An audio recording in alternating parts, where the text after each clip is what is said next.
In the White House, President Eisenhower signs the proclamation that makes Alaska's entry into the Union official, nearly 92 years after Lincoln's Secretary of State bought the territory from the Russian Tsar for $7 million. The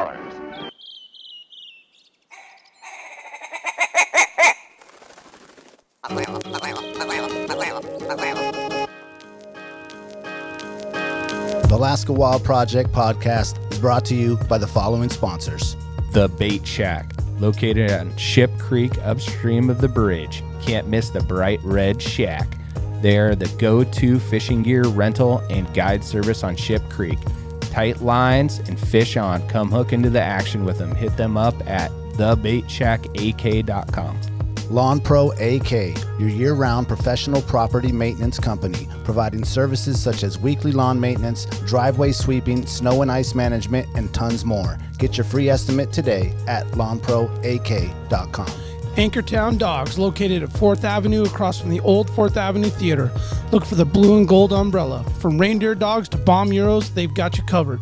Anchortown Dogs, your local gourmet hot dog and sausage cart. Menegato's Accounting, locally owned and operated advisory and tax accounting solutions. Passion, experience, diligence. Learn more at menegatosaccounting.com.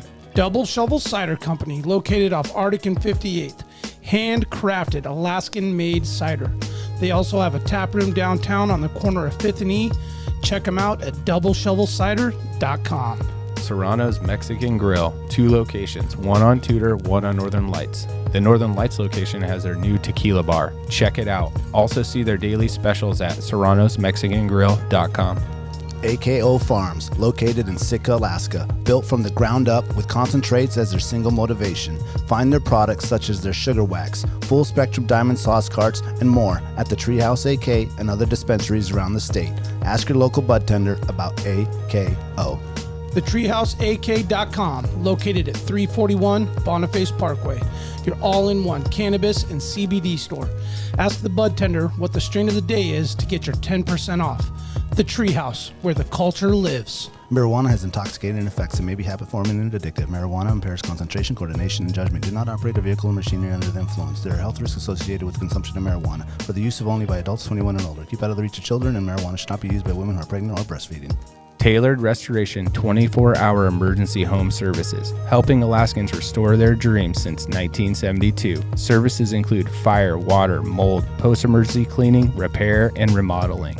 Give them a call in Anchorage, Eagle River, Matsu, or Fairbanks. Hit them up at tailoredrestorationalaska.com.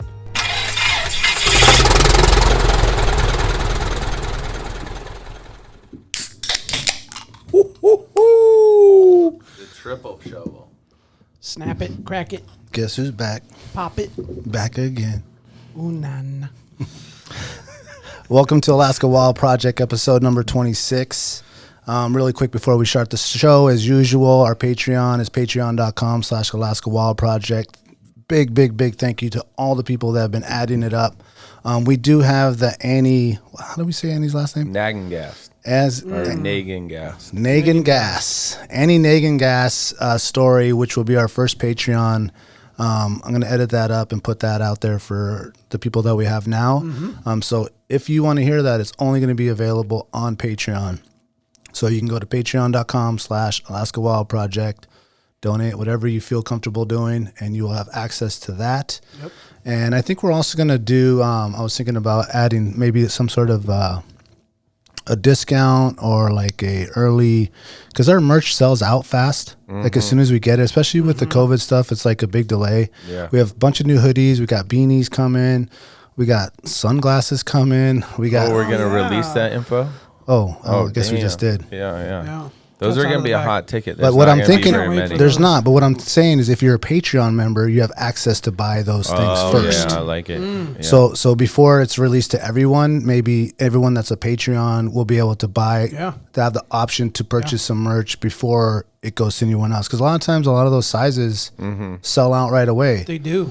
You know, so it'll kind of be more of a incentive for someone to be a patron and get some of the shows that we're going to have, some of the stories, and maybe earlier access or a discount. More exclusive. Yeah, exactly. I like it. Yeah. Anything exclusive that we can do, I like that. Yeah. You know? Yeah. And these shades are definitely going to be exclusive. Oh, man, I can't wait. They're Man, when you brought money. that to the table the other day, I was like, hell yeah, dude. They are looking Yeah. hot. And they're polarized too. Yeah, Perfect. for all our fishermen they're- out there. yeah. You ready? They're- They have a couple different pieces of Alaska flare on them. They're They gonna got be pretty rad. And outside of being dope, they got a function to them. Yeah, Oh yeah. See the Definitely. fish. and they're gonna be reasonably priced, dude. It's not gonna be Yeah. like some crazy. Yeah. Yeah, super Crazy good stuff. value. Isn't that Yeah. crazy about sunglasses, man? You go and buy like a $300 set and smash them in the hood of your truck like a week later, and you go buy like a $17 set at the gas station, Yeah. and you still have them 5 years later.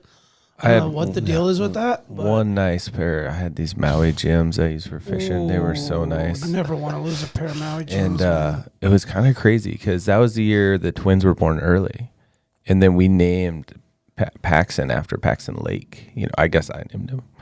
And then I missed the trip that year to the Golcana, and then Joe Hegedus and Brandon stayed back, Carl, and we went Oh, when for you guys like a did the short one trip. the one After, raft. right? One raft, short trip. And we were going across the lake, and we caught up to this other raft. And right when we were passing them, they were oaring. We had motor shitty weather. And it was like right where you lose phone service, about to lose phone service. And they were with someone else, but they had already like got to the outlet and started headed down. And the girl and there was two adults, a male and a female, and then there was this girl, like she was about 13. She starts going into a seizure like right when we passed them, and we wouldn't even been looking back, but I was looking back because I was driving the motor. And they start freaking out, and she's in this massive what's it called, a grand mal seizure. So we had like immediately kick the boat around and get back, and the two adults had no idea what to do. But Brandon and I had, basic first responder training a bunch of times. So, not that we're good at this. So we kind of I boarded their boat. And then I realized I had my sunglasses on and it was raining and stuff. So I looked at Brandon and he made eye contact me, and I just like took him off straight forward and threw him to him. And it was like that moment where like it was the best man at his wedding. Like he knows what my eye contact means, but he was so worried about the girl, he wasn't paying attention to me, even though he's looking at me. And the sunglasses fly like 3 inches over his head into the water, and I was like, "Oh, I lost those." So anyway, I jumped into the boat, and then she was. It was like super rare, but she actually was choking on her tongue. Oh, And so we had to help her with that, and then we got everything kind of stabilized. And kind of like gave her space in there, and then we actually didn't have phone service right there, so we had a sat phone. We called the emergency services, and then luckily we had the motor them back to shore. But yeah, it was like a crazy experience, and it was so unique because like if I always thought it was weird, like the universe was telling me something, because the kids were burned way early in the NICU, and then we named the kid Paxson after one of my favorite places to go. And then we're in Paxson Lake when this happened. It was like we wouldn't have been there if he wasn't the one that kicked his way out early. Physically kicked his way out early. So it was kind of a cool little, and we checked in on the girl later, and she hasn't had one since. Wow. Yeah. It was a really cool story. Anyway. Paxson Lake said, So that's- I'm going to take it. so Brandon the knows Maui you need Gems. sunglasses? Is that the moral of the Yeah, story? well, we'll turn it around a few more years later on the river. I was paddleboarding with his sunglasses, and they fell in the water. So we're even. That's hilarious. The one nice pair of sunglasses I had, I went to Janessa Alexia's sister's wedding in Nicaragua, Oh. and we were on They this. were like some aviator flyboy shit. Oh like, man, it was like the first time I bought like some badass like $200 glasses, dude. I'm like, yeah, I'm gonna be stunting out here in Nicaragua, which is what you don't want to do. You know, you just leave all your stuff at home. Don't wear any jewelry. Yeah, anything. nothing nice for anybody to take. So we go on this boat ride, and everyone's like, "Oh, let's go skinny dipping, jumping. Let's Lake Nicaragua or whatever." And I was like, "Yeah," right with my sunglasses on, gone. You were diving the rest of the day. That was it. Dives. No, they were way gone. So I went and bought some 25-cent ones. Yeah. And they did almost as good. I as still John. have those. Yeah. Yeah. Jack, your story was pretty epic. It was crazy. That was like, man, that is a crazy like life experience situation. Yeah. An Alaskan twist with Yeah. it being like the float, and thank goodness it happened there Yeah. for her and that family, and it Oh, it wasn't was- somewhere 60 miles down the river where there's like nothing. Yeah. And man, like the universe was meant to bring all those energies and things together or something, man. I'm not a spiritual guy, but shit just happens like that. Yeah, I definitely am like spiritual in the sense of like connected to the universe, and that was one of those moments. You just knew it when it was happening, and I've had a few others we can share. Thanks for some sharing. other time. That was really cool. Yeah, it was That cool. Was way cool. Yeah, I told Paxson that story. He he doesn't understand the gravity. Not yet, but he knows it's his story, kind of. Yeah, that's cool. So he's That's connected awesome. to that girl. I've always in loved some his way. name too, and I knew when you said his name, I was like, I know exactly why you named him that. Yeah, That's pretty fun. cool. Yeah. And then my nephew's name is Paxton. Yeah. So you can mix that up a little bit. Yeah, my grandfather calls him Paxson. Oh, he does. Okay. Oh yeah, it's not Paxton. Yeah. Which is his name with a T. Yeah. He calls him Paxson. Is it T-E-N or O-N? Paxton. Yeah, Paxton. Okay. Yeah. Which is more common than Right. Paxson. And Paxson with P-A-X-S-O-N. Much It more. is? Yeah, much more Oh, I common. didn't know that. Oh yeah. No, Paxton. Paxton is specific for that lake name. Yeah. Oh. And Paxton is like kind of maybe what's becoming a popular. It is boy pretty. name, maybe the last- Paxton is pretty popular. Yeah, yeah, and both really cool names. Yeah. Paxton's is really cool because like I also love Paxton Lake. I love the area. I love driving by that back in the day when we go run the Denali and go kill caribou and stuff. And my dad would we'd stop at the lodge and see all the big Lakers that came out of the lake, and it was just always something cool. And I loved going there this summer for the first time finally and fishing it. It's a super Alaskan place. I mean, not just because of the area it is there right at like the old Denali, but and then all the rich heritage of like the trail systems and stuff they had there. Yep. Like the old roadhouses, but also because the Trans-Alaska Pipeline, which means a lot to Alaska. I mean, it built Alaska, what we know of modern Alaska, and it's right there. So you see that too. So It is way cool. It's really unique and has a special place. Speaking about that, the old lodges and all that. Should we tell them our idea, or we don't want nobody to steal it? Oh, I wouldn't tell anyone the idea. Okay. It's damn good idea. Okay. And I mean, wanna it's know. something for We'll all the tell you that, Patreon yeah. people. It's after Maybe. Oh, okay, yeah. Maybe we'll tell the Patreons. Patreon. Okay. Yeah, Cool. yeah. Yeah, it's a Patreon. good idea. If it has anything to do with keeping roadhouses and lodges alive, man, I'm behind it because that's one thing that's unfortunate that's dying in Alaska. And if you've lived here your life, back in the day, I mean, hell, my folks, like a weekend thing was to like go hit the Glen Highway and like hit all the roadhouses. Yeah, you don't need to bring a cooler. You don't need to bring nothing. No, Just know you there's didn't going to be camp, somewhere you to stayed eat. there, Yeah. drink. It was inexpensive back then. Fuel wasn't expensive. You pile 6 people in a car and go rip to Glen Allen for the weekend and back, and you hit all the spots in between. You had a hell of a time. Yeah. But those places don't exist anymore like that. Like, No. I mean, I hit Eureka Roadhouse this past weekend. Nice. well, if you But think like about what- it, like fuel cars, like go a lot longer in their fuel now. Yeah. And you had to make more stops, and there wasn't like the hub where you could get a burrito and all that crap. And like on the way, like you had to stop at a roadhouse to get a bite, Yeah. a cup of coffee. Yeah. Oftentimes you probably met with an old buddy or ran into somebody there, which was cool too. And it's like, I don't know. I don't know that it'll ever come back to the glory days of what it was, but I definitely miss like the glory of the Alaskan Highway Roadhouse. A lot of nostalgia. Lodge. Yeah. Yeah. It's, I think the new Roadhouse is called Three Bears. yeah. Yeah. But right? nothing against Three Bears. Really cool that you can pretty much go anywhere now and man. get pretty much the same stuff that's at Costco or whatever. Oh, dude. You And forgot can- something, before you get- forgot something, that was it. You forgot it. Yeah. Now it's like, oh, we'll just hit one of the 8 Three Bears on the way. Yeah. And grab 9-volt batteries. I think there's 11. Yeah, we have double shovel in all of them now. You sure do. I saw it. A lot of our specialty cider goes to them. They sell beer and alcohol? Bro, they got the Bears Den. Oh. Is that what it's called? The Bears Den? That's correct. I didn't pick up on that when I went in there. Well, they originated out of Toke. I think the original store's in Toke. But they're like, small community like Healy, for instance. Where we were rolling through Healy up to our hunt this last week. And we, timing was tight. Real quick, we rolled in, we gassed up. I was like, yo, why don't we just hop in here? You get beer, I'll get the food. We were out of there in 35 minutes and had all of our supplies that I could have gotten in Anchorage. Yeah.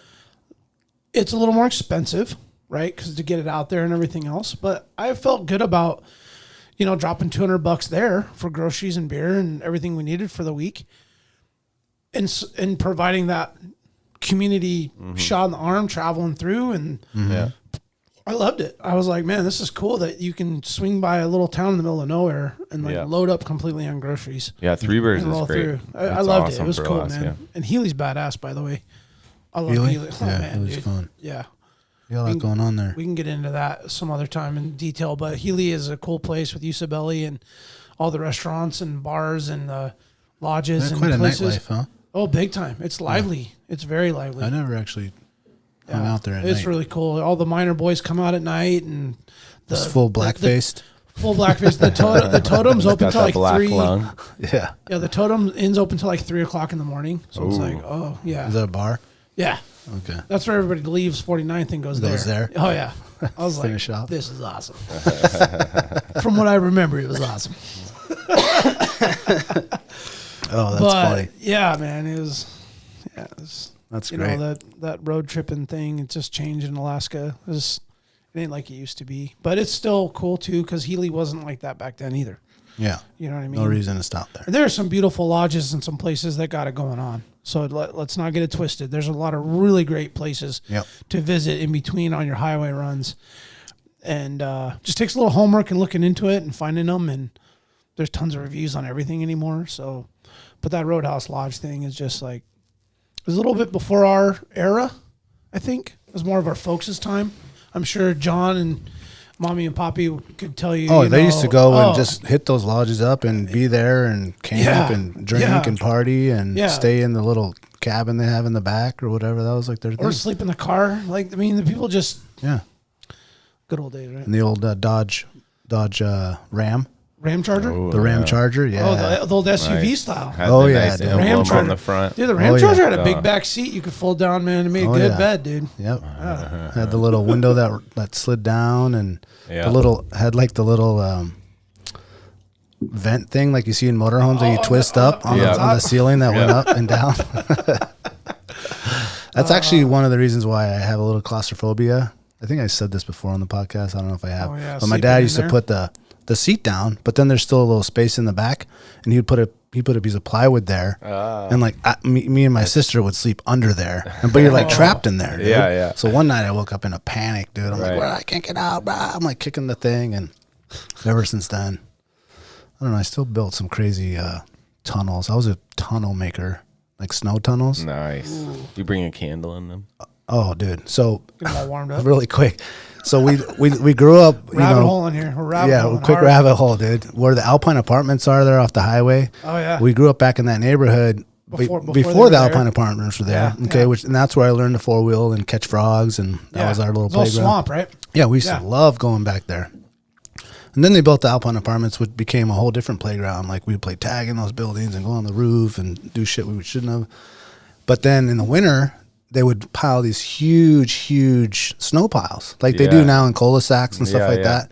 And me and my brother and my friends, we'd go and make Super Mario's was out big time then. Oh, yeah. And the tunnels, dude, I built like sideways tunnels and upwards tunnels and then tunnels that go all the way down and connect to all two like a slide. Yeah. I would go home, get like a Tupperware of water, bring it back, pour it in there. Go back home, get more water, put it in there. So they would freeze and it'd just be like an ice slide. Yeah. In there, dude. And then you'd play with that, and then one day you come back and it gets torn up by the city or whatever. They come and like take it all down. You're like, oh man, all that work. Yeah. Hours and days. Nothing like rework. Pretty slick. Yeah, we just do it again. Plow it up again. Yeah. That was when we got a lot of snow too back then. Those would be there like all winter long. Yeah, I tell my kids we used to like backflip off the top part of our house, into the snow. Yeah. Oh, sure. I wouldn't dare think about doing that. Play King of the Mountain and shit. Just kids trashing and you each just other. roll up the big, the biggest like snowball you could, and put like 3 of them in the middle of the street, and just sit back and wait for some big Dodge Ram to come and just bam! It's like everyone's like looking around, and you're hiding in your little fort, and through your little peephole and stuff, and and then you'd see like all the little cars going around it, and then all of a sudden one big truck is just like, I know what's going on here, just slam it, you're like everyone jumps up and raises their hands and stuff. I used to love that. That's awesome.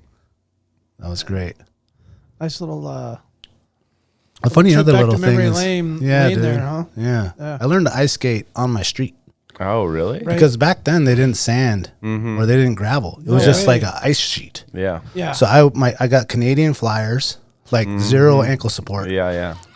You know, that was like my best Christmas ever. I got like a 22 and Canadian flyers. Nice. Oh man, Dude, I was out there like skating with the rifle, you know, just like, you know what I'm saying, running around because we're like 5 houses on that street. Yeah, yeah. You know, I'm out there like trying to learn how to skate like a Bambi, and then we would skate all the way to the school because they started building like ice rinks at the school. Yeah.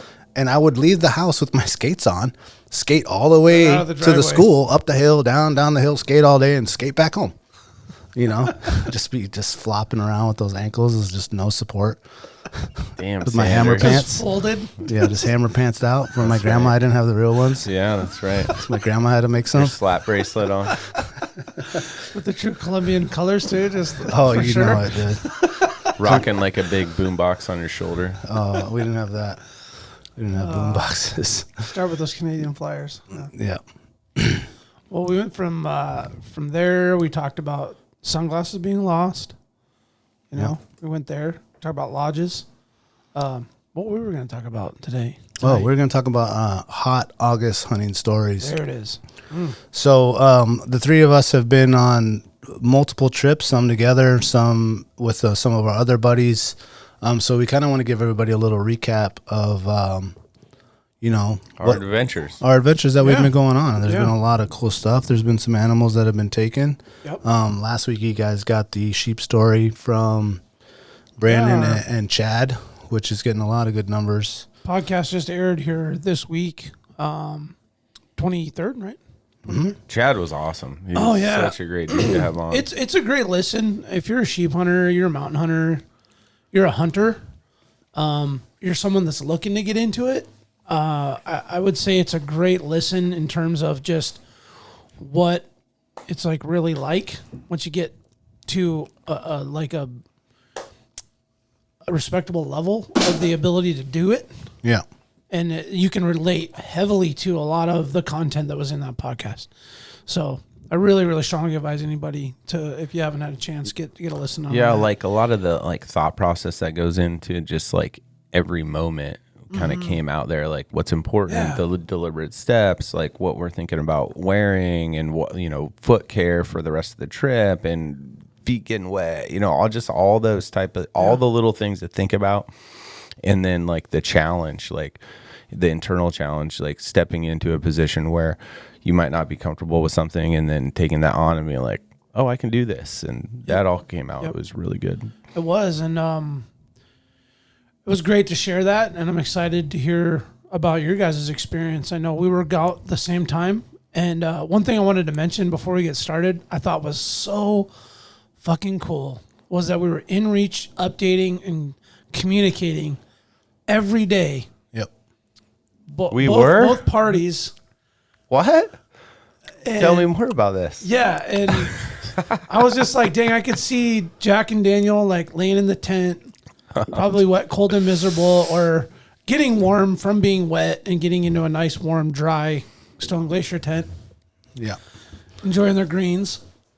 And you know, I was enjoying my I'm athletic sure greens. both of I you was were, enjoying my I greens. know everyone was enjoying their greens. That's why I had to do the wink on that one. But I was, you know, laying in a tent next to Chad bullshitting in that time, and it was just like, this is the first time I've ever experienced this, where I was like, I wanted to know how you guys were doing, and we were able to like communicate almost as if we had cell phones, and I'm like, damn, Yeah. man, we've come a long way, dude. That's so cool. Like So if you badass, man. don't have an Inreach yet, you need to go buy one, even if it's the mini, so you can communicate Yep. with your buddies that have Inreach too. I was talking with you, and I was also talking with Scott, who was up on the Brooks Range, and I even got a message from Joe when they got theirs. I was like, dude, I'm Yes. talking to Yes. all these dudes that are like way deep right now. Everybody's off the grid. Everyone's off the grid, but we're talking like we're in Anchorage. That's what I Oh, was yeah, kind of so joking cool. about. Is like with the first night when we went in and set up our tent, Daniel had hung up his Inreach and hadn't turned off like the sound notification, so he was getting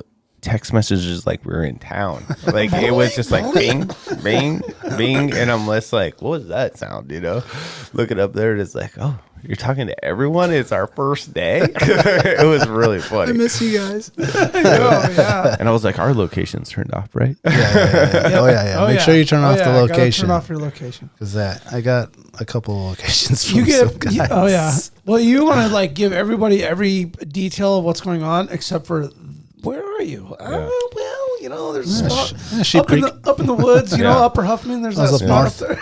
Yeah. Yeah. Upper Huffman. Where are you going hunting? Killer Like I say, hunting, up snow north. machining, riding, all of it. It was kind of cool. I was showing my dad tonight at family dinner, our trip, because he's been back kind of close to where we were.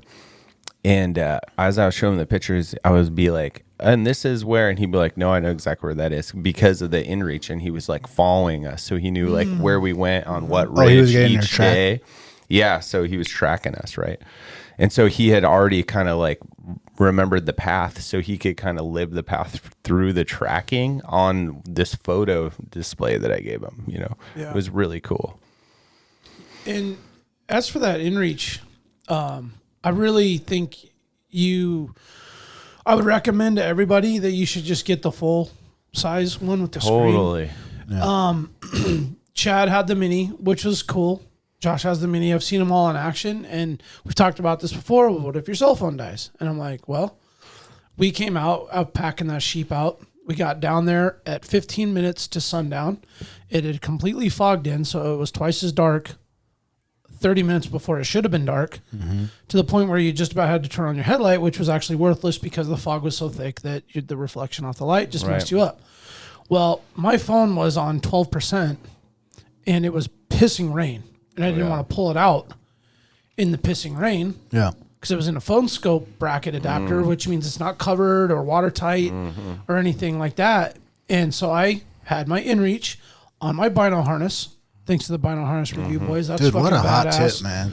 That's the way to go. Bro, I grabbed that thing, popped it off. Now it's dangling with its carabiner.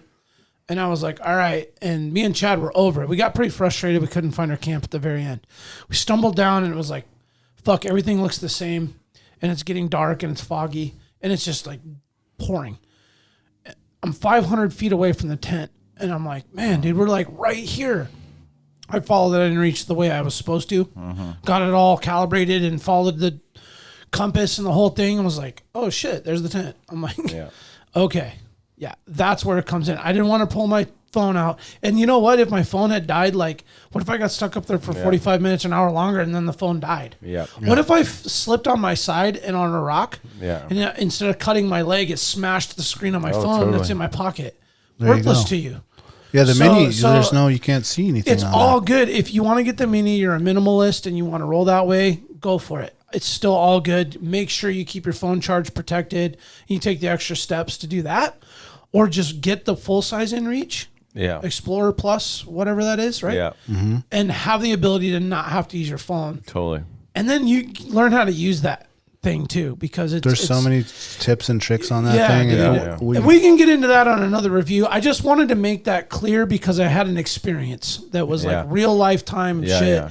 And I was like, wow, I'm glad I had this instead of the other. Did you have your waypoint marked at camp? I did. So did you just bring up the waypoint and do a route to it, or? No, I could have done that, but when I saw 500 feet, I just kind of followed. Started walking and angling, and I was like, okay, boom, found the direction. And Chad was on X hunt, and he's like, kind of like all over the place, walking circles. And I kind of went the wrong direction the first time, but then redirected, and I was like, oh, it's right up here. And then we walked right into the tent. And I'm like, damn, man. Funny. Hey, you're only 500 feet away, but if you don't know where it is, that 500 feet could take an hour or hours to find as you stumble especially around if you're in some circles. brush. Oh, man. I mean, it could have been worse. It wasn't brushy. It was just shitty and cloudy. Yeah. I mean, we could still walk around. I mean, there was hills and rocks and lots of obstacles and hazards, but anyway, my little like rant on that, I just feel like if you're like listening to this and you're like, I'm not sure which one to buy, let me tell you what. Buy the one with the freaking screen so you can see it. That's right. So you don't have to rely on your phone. And there's like a newer one that I heard is not as good as the orange one that we all have. Oh, they already upgraded it? Because when I was looking to buy mine, I remember that there was I don't know if it did very well. The reviews weren't that good. So I ended up buying the orange one. which, you know, has been flawless. And I thought the coolest new trick on that was how you can choose a waypoint anywhere on the map and make the trail. Yeah. Yeah. You know, and then make the route from where you are to that point. Right. You know? And we tried to do the point thing with it, but I didn't figure that out, and I started thinking about it. The one that we used last year to do the point was the Rhino. So I had to do more research if we can actually do it with the Inreach. Is that the new one, the Rhino? No, the Rhino, there's the Garmin's one that the also has walkie-talkie. It has a walkie-talkie. Oh, that's cool. So I need to figure out if we can actually do the Inreach point, and I don't think we can. No, I don't think so, man. But with the Rhino you can. So maybe they need to add that feature, and that would be cool. But it would also probably add a lot of weight if it needs that. Like it probably doesn't. The Rhino need was the kind of big. It is big. Yeah.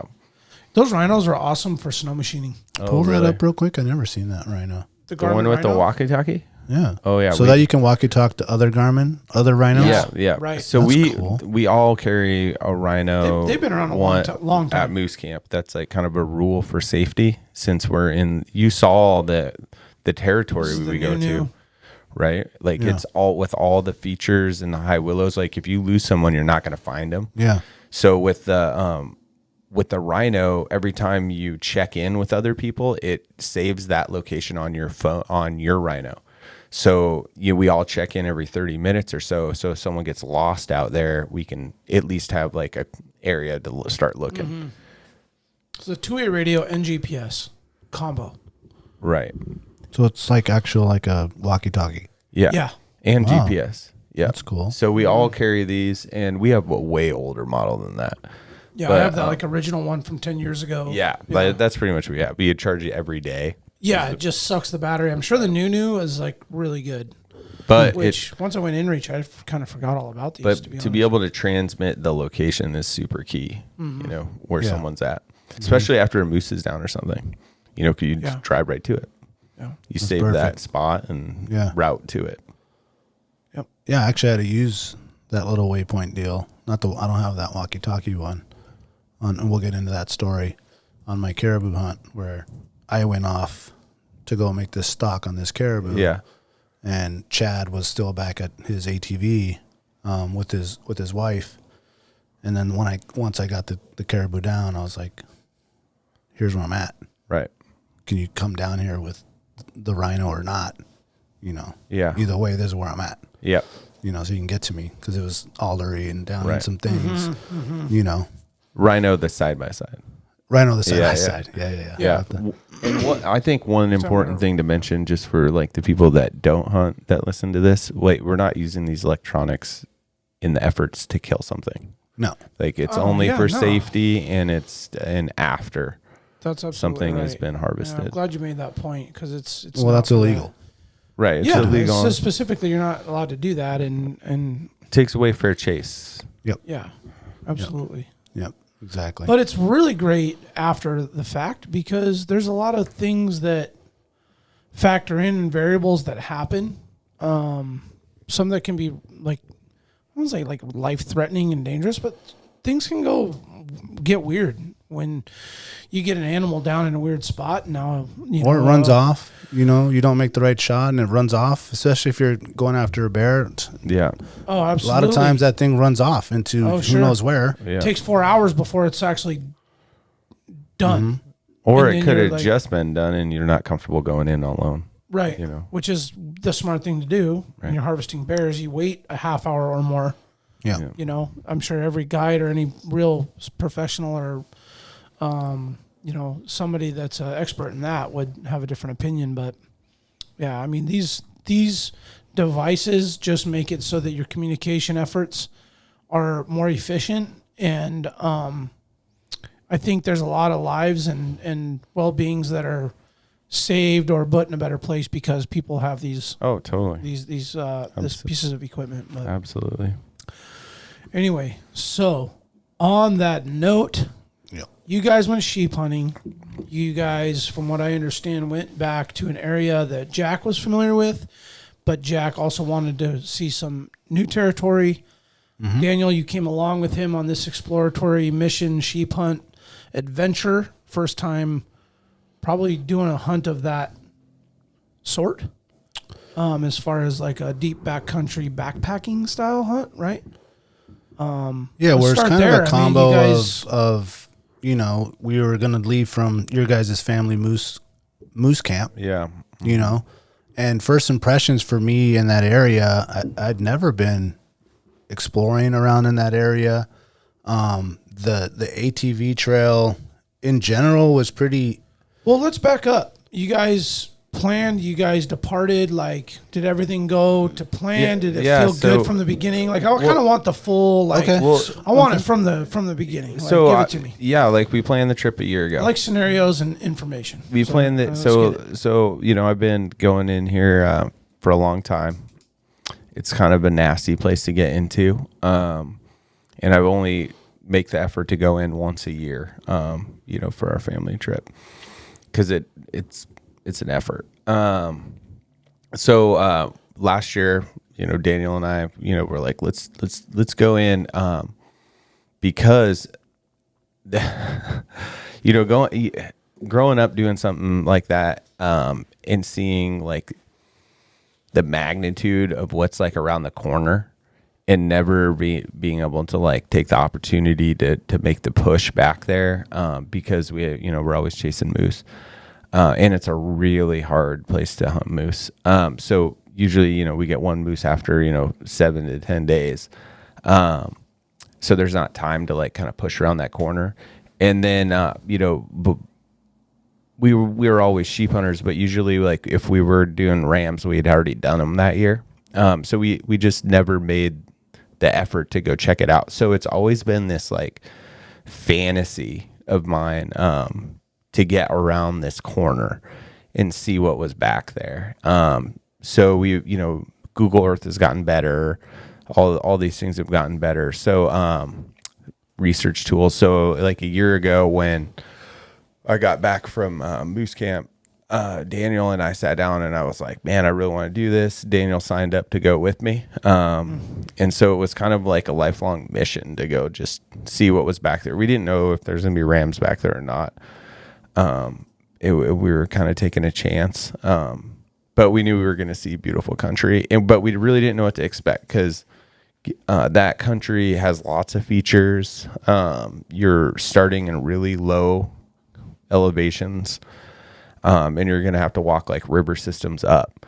Like there's no shortcuts. Got to take a drainage. Right. Yeah. So we had it planned, and we were going to take a flight scene tour up there with a buddy of ours that has a plane. But as we were getting closer, there was some potential reasons why we might not go. So Daniel. Yeah. My knee was acting up. Right. So I was unsure if I could do it beforehand, and I had to pull out on the Golcana trip. Right. Because my knee was acting up. I mean, there was a couple things that week was rough. Like that was a bad week for me. Yeah. I mean, I just something flared up in my knee, and I was like, man, this is not good. Yeah. So, and then come to find out my knee doctor retired.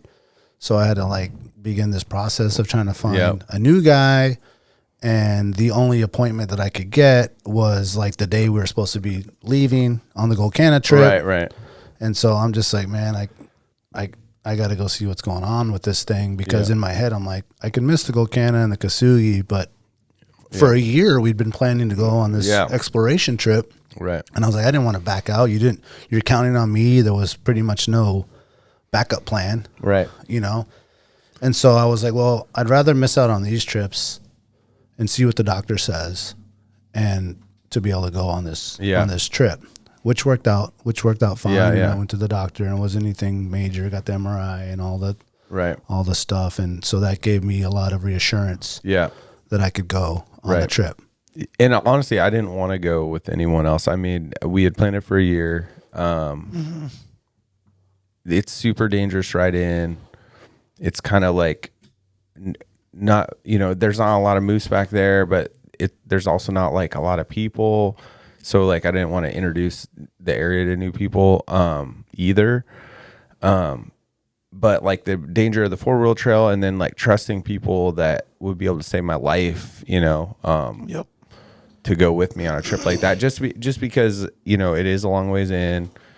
And it's not like easy, you know. It's not easy. It's a hard place to be. That trail has a mix of everything. Yeah. Yeah, that's what it sounds like. It's. You said it was a I'd hell say of a trail mileage coming wise, in. it's not a long time. It's not a lot of miles, but to get to where your guys' camp is not easy. No, and we no. weren't pulling trailers. No, like no, we're going in for sheep hunt, so we're not like super loaded. I can only Right. imagine when you guys are going in there for your 2-week hunt, Yeah. fully locked with the pack rat and all this stuff, and Yeah. beers and steaks and all, everything Yeah. that you do on a moose hunt. Yeah. Yep. And we were light and tight Yeah. with our stuff. I mean, we had enough stuff to, get Live in there and comfortably, survive, live yeah. comfortable a little bit. But a lot of those times, as we were making some of those climbs and hitting some of those like swampy areas, I was like, man, this could get brutal. Yeah. If Yeah. the weather turned out pretty decent for us. I mean, it rained. Yep. It had been raining, but it didn't seem like the trail was extremely. It wasn't real wet. It was like Yeah. one of the driest I've ever seen, even though it was raining. But I mean, it was pretty gnarly. Like there's 2 mountain passes basically that we went through, and the second one was gnarly. Like the whole Like what- vertical gnarly or like Ver- what's well, it's gnarly? always vertical gnarly, but Okay. like basically between all the weather, it like washed the trail, and so it was just like huge ruts. Even though this like the previous spring thaw and the snow And that did the damage of the trail Oh, yeah. months prior to your ride. tons, yeah. Gotcha. It was probably a mix between like late fall last year was nasty, and then this spring. Yep, But good it's point. not like a frequently traveled trail, and so I mean. It's just like kind of dead ends back there. There's not a lot to do there other than moose camp, and there's no No one's riding in there for fun. no. Yeah, it's not that kind of trail. no. You're not going to go in there and putz Yeah. around and see what's going on back there. Yeah. Yeah. Like the people only that go back there are people that moose hunt, Right. which is probably not a lot of people. No. So it's not highly 'Cause established. it's nasty and it And probably it's- sucks. And it's nasty. And a lot of those climbs, if you've done much ATVs, a lot of those climbs, there'll be a big root or a big rock. And Or you're a doing rut this or climb where you something. can't stop. No. You know what I'm saying? You're not going to stop when you're at this angle. Yeah. And you got to hit this bump to get over You it f- and you- hope you're not going to flip backwards. No, you Yeah, pin it. You there- pin it and lean forward. There's 2 climbs that are as nasty as any climb around. So I mean that's doable on a 4-wheeler. So Well- like all of them, have incidents where people rolling backwards and stuff on Well, them. that and I find personally that going up those climbs is easier than coming down, because now you're coming down with a moose in your trailer, and it rained, and it's a greasy. You're sliding. And then now you're not like using your power of your 4-wheeler, ATV, side by side, whatever, to go up and churn up it. Now vertical, gravity's just sucking you down. Now it's Right. like all that danger is almost kind of doubles. Yeah. So now you're just kind of almost like doing a controlled slide. Oh, totally controlled slide. You know That's what I how mean? the route one is the whole way down. It's So wet. it's like you get up and you're like, oh man, that was nasty. Yeah. Like, oh, coming down is going to be real interesting. Let's not worry about that for like 7 days. And usually you're talking about like Talk about that later. usually you're talking But it's about still like going to be there. one part of a hill, right? Like this isn't like it that. has a stretch where it's like. It's No, just- this is like to give someone maybe a reference is almost like the climb that you would do at Monument, but in brush with like trees Tight, hanging over tight, and yeah. tight and way more things going nowhere on. to go. Nowhere to go. Right? Nowhere to go around. Right, yeah. Like no Yeah. rocks. I mean, I don't know what you I do if think there's it's someone longer coming than down it- and you're going up. Yeah. It might be that's- as long or of a climb, longer, but 'cause they're- steeper. Yeah, steeper. Yeah, it would be like that. But I think like the root hill's like probably twice as long as, or mountain is twice as long as Monument, and then the other one out of long camp pull. is probably about the same as Monument. But then you get the same rides coming in, right? Because you got to go over both sides of the pass. Yeah, it's all right. Yeah. But it is in the back of your mind, like, hey, you know what? In 7 days or 8 days, or however long you're back there, we're gonna have to come back, Yeah. and we'll get into that a little later. But it was in the back of Jack's mind this whole time, yeah. like, shoot, I got to come back. And we even took a video of it going back because they're gonna be going back with their moose party, Yeah. his dad and Oh, stuff. so And you so have we a took a status little report on the video trail. to show them to like, Like- hey, this is what's going on. Be Yeah. aware. And we had to there was one part that was undoable. We had to reroute around it down even a steeper part. And like going up, I took the chance to try to make it back up the unpenetrable part because I was so worried I was going to flip on the new part. We kind of, figured out. Yeah. But Daniel made it right up that one. That's where we have a good stretch of the video. Yeah, it was in my mind the whole week on like, hey, are we going to be good coming out in the rain on that? It just was just buried in there because you get in those places, you want to make it out safe, and at the end of the trip you're always rushed and like you feel like you're on a timeline. Sense of urgency. Yeah. You might make a decision that you normally wouldn't have made in a sound spot with no bias. And another thing about the trail is it's really tight with a lot of spots where there's not a lot of visibility, where you can come around a corner and you don't know what's going to be there. You're seeing tracks, you're seeing bear tracks, moose tracks, all kind of tracks. And you're like, man, this is tight. And you come up on something, you're going to be on top of it like right away. Yep. So you're highly aware of it. You're revving, you're making noise, because you're aware, like obviously not a lot of people come back here, and those animals take the easiest path of resistance, and that trail is obviously the easiest path of resistance. Yeah. So that's in the back of your mind too. But a little backtracking on that. So I had the knee thing. Yeah. And so in my mind, I wasn't 100% sure that we're going to actually make the trip. Right. So I didn't do a lot of my due diligence on preparation. Like I like to be ultra prepared on where we're going. I got Google images. I got possible routes in. I got possible routes out. I got mileage. I got like the gas deal in my head. Like if something happens, I need to know where to go. He's been there lots of times. I'd never been there. You got a plan of action and a blueprint of some sort. Exactly. So all of that didn't really happen on my end because I didn't really know I was going to make it happen until like a week before we went. Right. Yep. Yeah, I didn't think we were going to go because when, Daniel canceled the Kasugi, he didn't call me to talk about it, and I was like, okay, well, he's going to figure stuff out and he'll let me know what's going on afterwards. So I just figured we weren't going hunting, and it wasn't until what day do you guys pick up greens? On Mondays? Mm-hmm. It was like the Monday, like 10 days before we were leaving, that your wife came in to pick up greens, the local greens, and which are bomb, by the way. Come get your subscription at Double Shovel. Year-round grown hydroponic. Really quick on that. I actually craved the greens on this last hunt that I went on. Really? Because as I was getting ready for this upcoming moose hunt, I was showing my wife the list of all the stuff. She's like, oh, yeah, real healthy. There's like no greens. And I was like, you know what? I actually craved that. Yeah. I crave pizza and I craved the greens. Yeah. When I come back, dude, I was like, man, I need like a salad. Your body knows how good that fresh greens are for you. Absolutely. Yeah. Yep. So much more substance in them when they're fresh like that, cut that day. Anyway, so she came to pick her greens up, and I was just like, how's it going? And then she's like, yeah, Daniel's, he thinks he might still be able to go. And I'm like, what? I got all excited, I was like, oh, cool. Well, if he's up for it. And then you ended up being able to go. So there's a lot of things that happened. Like, I was going to fly it, which I don't know, it's a little bit cheating. And so I was really kind of thankful we hadn't flown it. Kind of makes for a better experience of suspense. Yeah. Yeah. But there's something that would have come out of flying that we discovered later that we'll talk to in a little bit. That would have been real nice to know. But so we didn't end up flying it, and we didn't do. I was definitely in shape to go, but we didn't really know you're going to go until that week, right? It was like Monday. And so some of the packing was kind of like last minute a little bit. But I felt like all in all, like we were more than prepared to live out there for a month.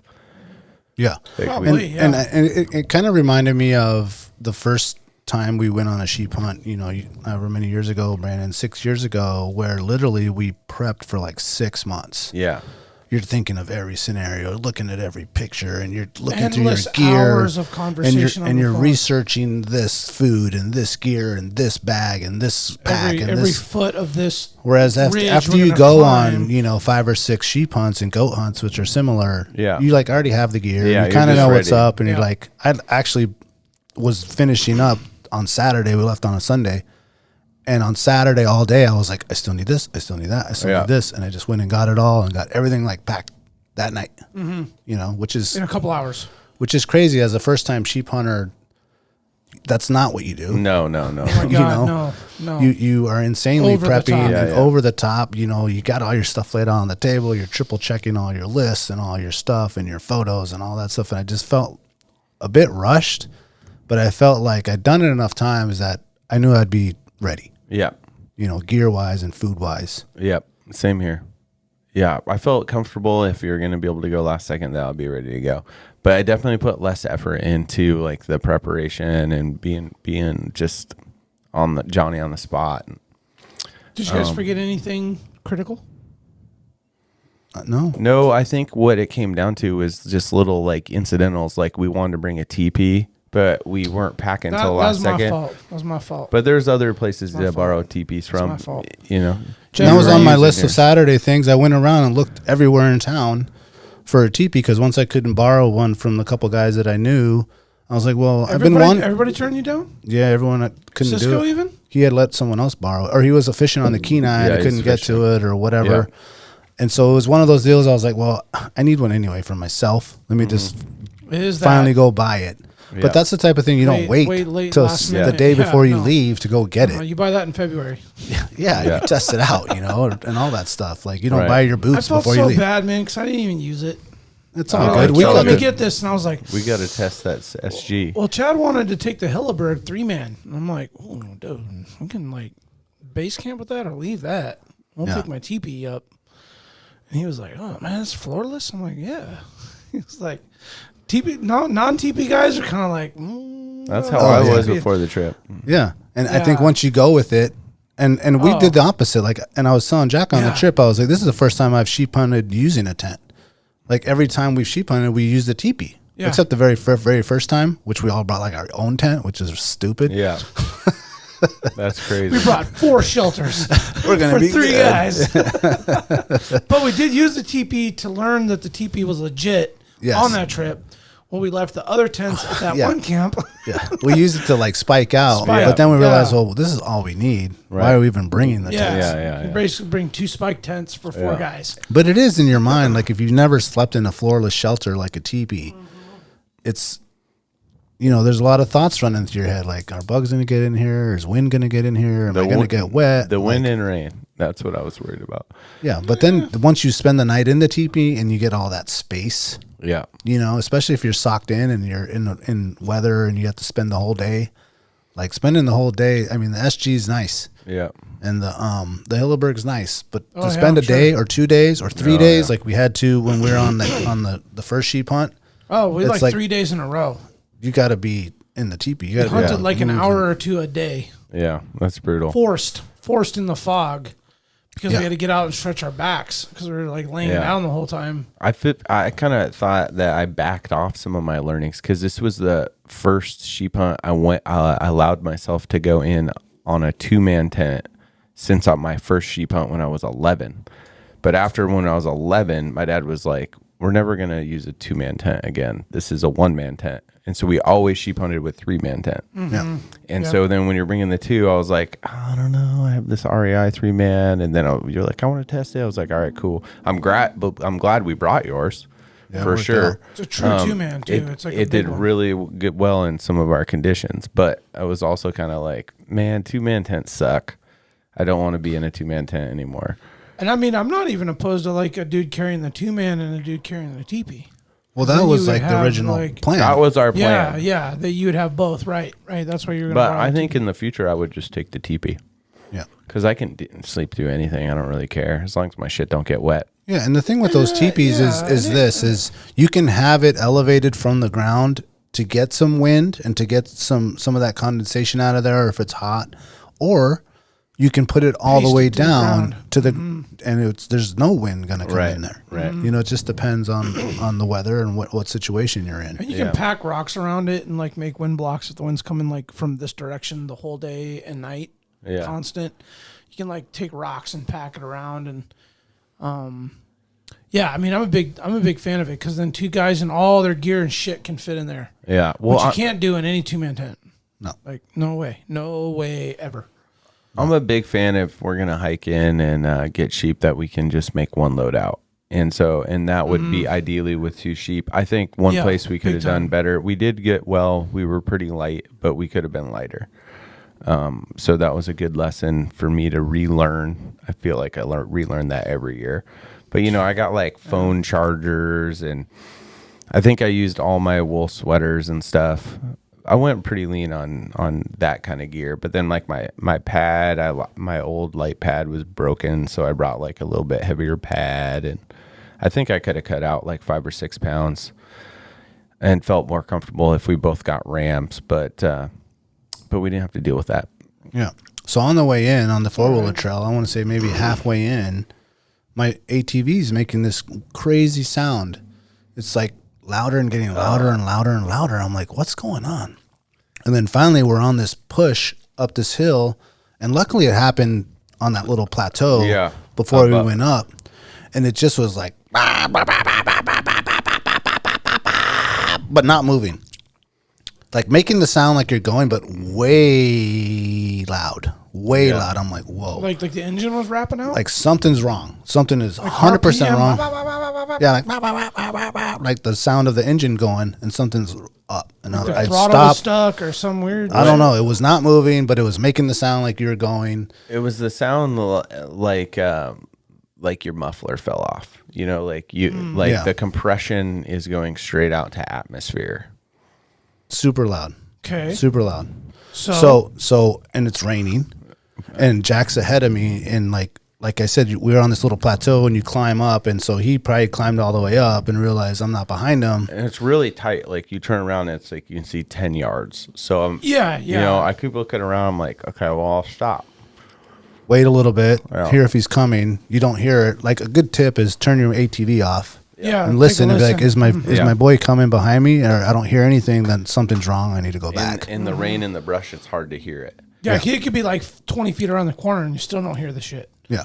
Right. And in all honesty, dude, I'm not the fix-it guy. I don't know mechanics. I don't know engines. You're not doing trail repairs. I don't know drywall. Like this. That's not me, dude. I got lots of friends that know that stuff, and I'll call my friend who knows what he's doing to come do it. And I don't do the own work on my ATV, and that might not make me the Alaskan dude. Jack Cato, baby.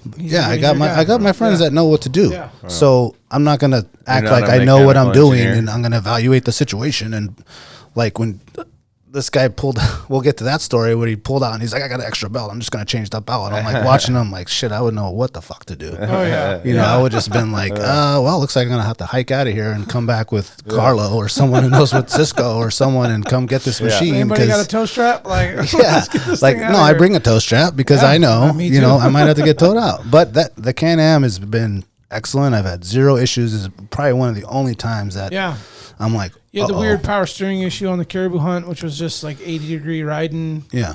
High alpine. The thing has been amazing. And you had just taken it in for maintenance, so. Yeah, it was all good. Like everything's been fixed. Everything's been like I always do that. So you get the full 650 bop, bop, bop, bop, bop, bop, bop. Yeah, the full crazy. Now?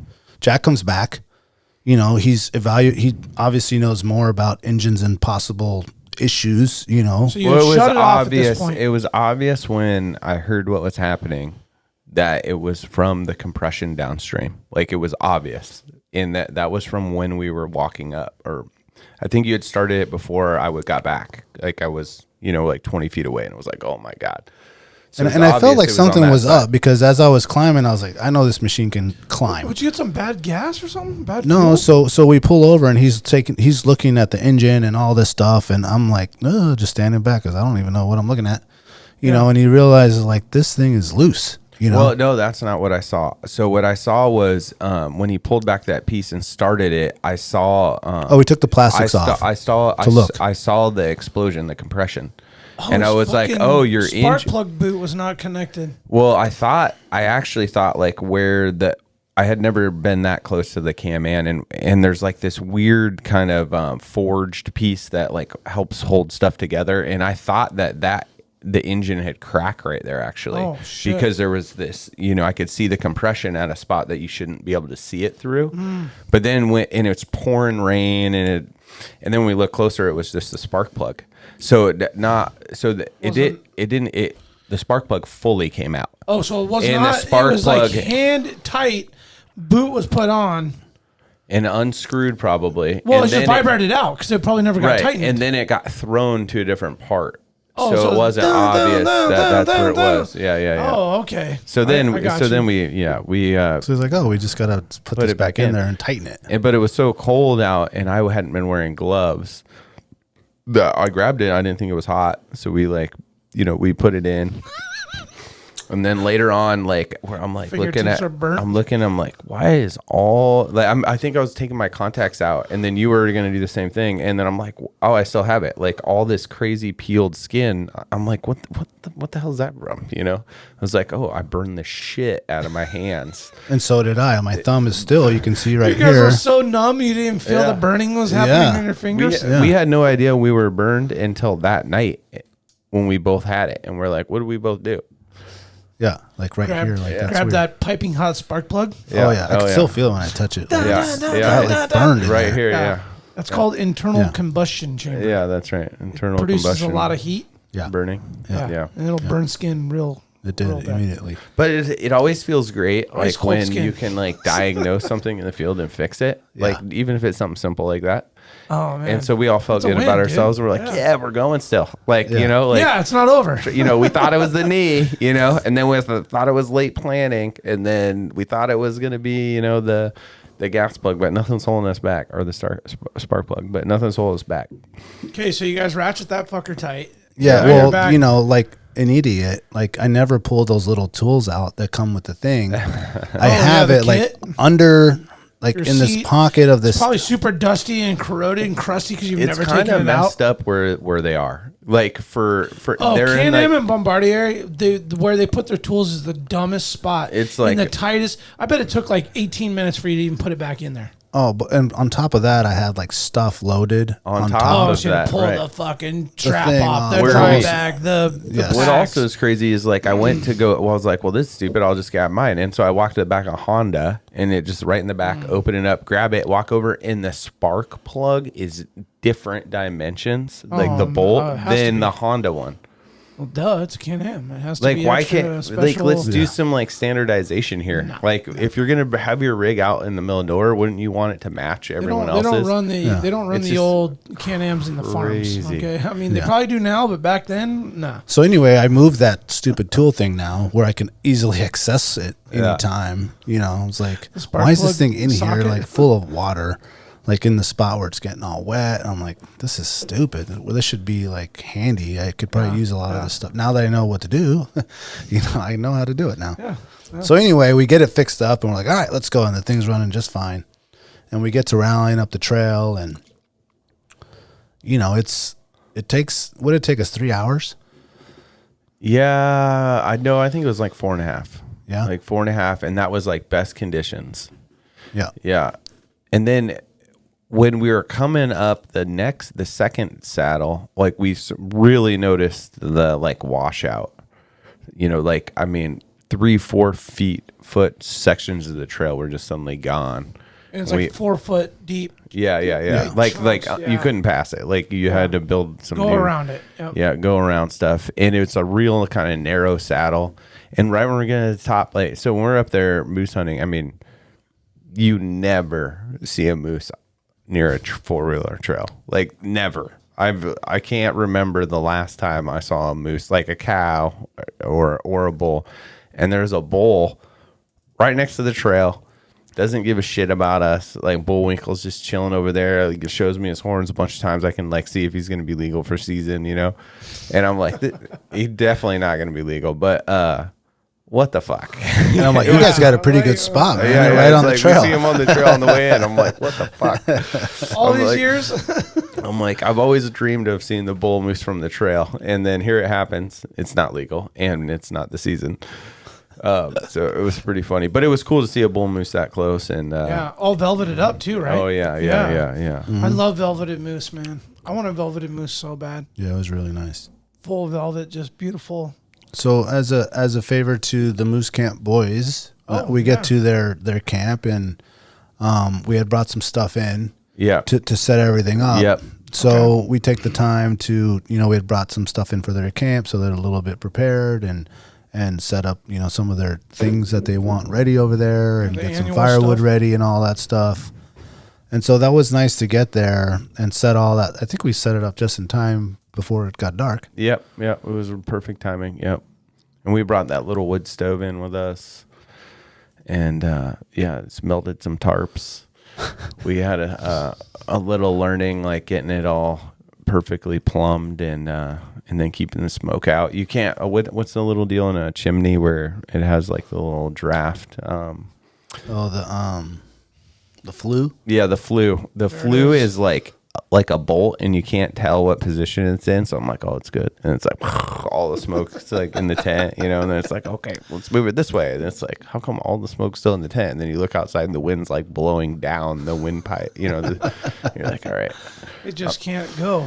there's some melting happening and stuff, but we kind of got it dialed in. But it was nice to have like a nice warm place to like dry. So another thing that happened with like the late hunt was like I didn't plan as well as I would have, and I didn't bring my drive-in rain gear. Oh, so you didn't So bring, I had to wear gauge. my like light rain gear that I wanted to walk in with and wear hunting in because it was pouring. And so it was nice to like try to dry out my stuff before we got going. And Yeah, we pulled up sopped.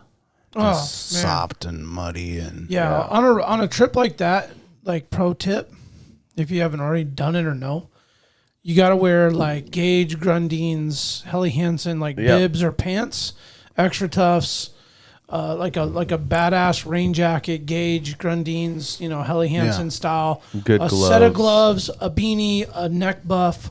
Like I like to wear these Wiley X like shooting glasses. They're like almost like goggles.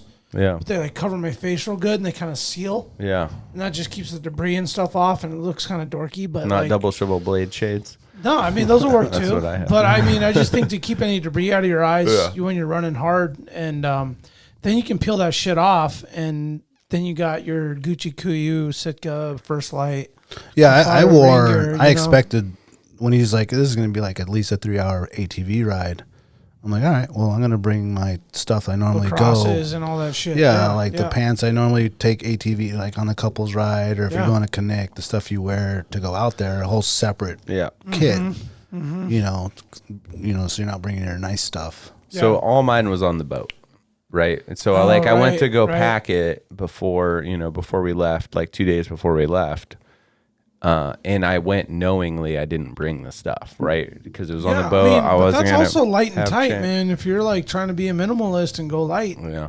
that Well, was also a good move. And I imagine your gear was still good. yeah, and I dried And it what out you that ripped, night. yeah. So, and then the other good part is, we're gonna go through some like really kind of blind terrain, like a lot of close features and a lot of tall willows, a lot of spruce, and for a long ways up a creek bottom that's loud. And now I have smoky rain gear, and I was more than happy to walk through that with smoky rain gear. Be stinky. Yeah. Yeah. Yep. So the next I really day, don't like to mess we around were able with to dry those. all our stuff off, and I brought some caribou jalapeno dogs, and Yeah. Nice. so we didn't have to eat them out. A freeze dried meal that night. Sweet. Eat some I think sausages. we put about 2 of those down each. And Yeah. had the cots and Yeah, all we had that some stuff. We cots, brought in yeah. the cots and all that. Nice. So it was like not sheep hunting. Yeah, it Right. felt it was like nice. you're moose hunting. Yeah. And so we slept really good that night. And you had that to come back through. Yeah. yeah, that was really which nice. is, Totally. there's 2 nights probably there. You get to enjoy that. Yeah, Yeah. and we leave Creature some comfort, beer. We didn't leave any like real food at camp just because there's so many bears and wolves. Yeah, you don't want to risk it. So we didn't bring like it would have been nice to have some jalapeno cheddar dogs or whatever for the way back. Yeah, but risk we leaving chose like a not Yeti to bag do or that. something, man. They could have tore Yeah, that to it's risky shreds. business And, doing that. Hanging in a tree, maybe you could get away with it, but Yeah. not worth the risk, right? No. Yeah. So then we woke up so the weather also was like calling for like nasty winds and rain every day and night, and especially at night with the wind, but rain 24 hours a day for the week. And we wake up the next day, it's kind of nasty in the morning. It fucking blowed hard that night, and then like right before we're leaving camp, it like gets bluebird for us, which was not in the forecast at all. So it was kind of a blessing. So yeah, as soon as it got nice, we blew out, and then we had like a little ride to where basically the trail ends, and we go up this creek. And right away, Daniel wants to test out his Steri pens, so we got to test out the Steri pen, and I didn't get sick. So yeah, it worked, I guess. And it has like a smiley face when you're done. It was like such a nice welcome, because you're like, not only are you getting, instead of the pills. I saw the picture when you guys like started in there, and yeah. So the plan was to get into this valley where we thought we might see sheep, and then if we didn't see anything there, we're gonna bend the corner and go to this other bowl. Right. So okay, I'm gonna just step ahead of you. So plan A was actually something different. It was kind of like before we would have walked up this creek, we were gonna walk up across like a valley and then up another little drainage and look for some rams first. But we chose not to do that because we got word that this older gentleman and his 14-year-old daughter were going to go sheep hunting there. So we foregoed our plan A because we, support the 14-year-old. We can put some extra miles in and cover some new terrain. Yeah, absolutely. And I got to see, like, selfishly, like, my dream to go around the corner, which was plan B, which we were going to do if plan A didn't work out. And that was to go up this one drainage, and around another drainage, then up a saddle, and then down to like a valley a little ways. And then we're going to camp there in the Alpine. And then it had a route up into like a high mountain saddle where we'd be able to see into two different valleys, like glacier bowls, basically. Yeah, ram territory. Right. So we took option B. Yeah, because we had looked on Google Earth. We did get a little session in, I want to say the night before or Friday. Yeah, Friday night. Yeah. Do a little geek out on it. Yeah, and so we put the Google Earth on his TV, and we're like, well, this is plan A. Nice. And then we could do that, or we can go this way. And so we kind of have a set, like, goal of the promised land where we want to go. Right. And what we didn't know was that the game trails were going to be exceptional. Right. Yeah. To get in there, because if they weren't, it would have been a nightmare. Yeah. Yep. So it was already pretty damn tough, but the game trails made it many moons, many times better, for sure. And there was what game trail on every creek on both sides. So lots of creek crossings because these game trails would kind of cross each other, but you knew you could always find one on the other side. Sometimes you got cliffed out, but I always found places to jump over. Or they'd connect and become like a super highway. Yeah, we started calling them like, dude, this is like, a 2-foot that's got to be trampled trail. Right. Yeah. It's like, that's perfect. You can walk through that. Yeah. I have videos of this. So I have videos of this one trail. So after we're on our way to plan B, we got up high into this valley, and I was looking down into the drainage we came out of. And the trail we were on just got bigger and bigger, like wider and wider, as the less drainages flowed into it. And I was like, oh man, there's a 4-wheeler trail in here. It's like, how's there a 4-wheeler trail in here from the reverse side? It's like physically impossible. But it was so big, I was like convinced. And Daniel's like, no, it's not a 4-wheeler trail. Well, at the end of the trip, we actually came out that route. And it was not a 4-wheeler trail, and it was double wide, looked like flat top.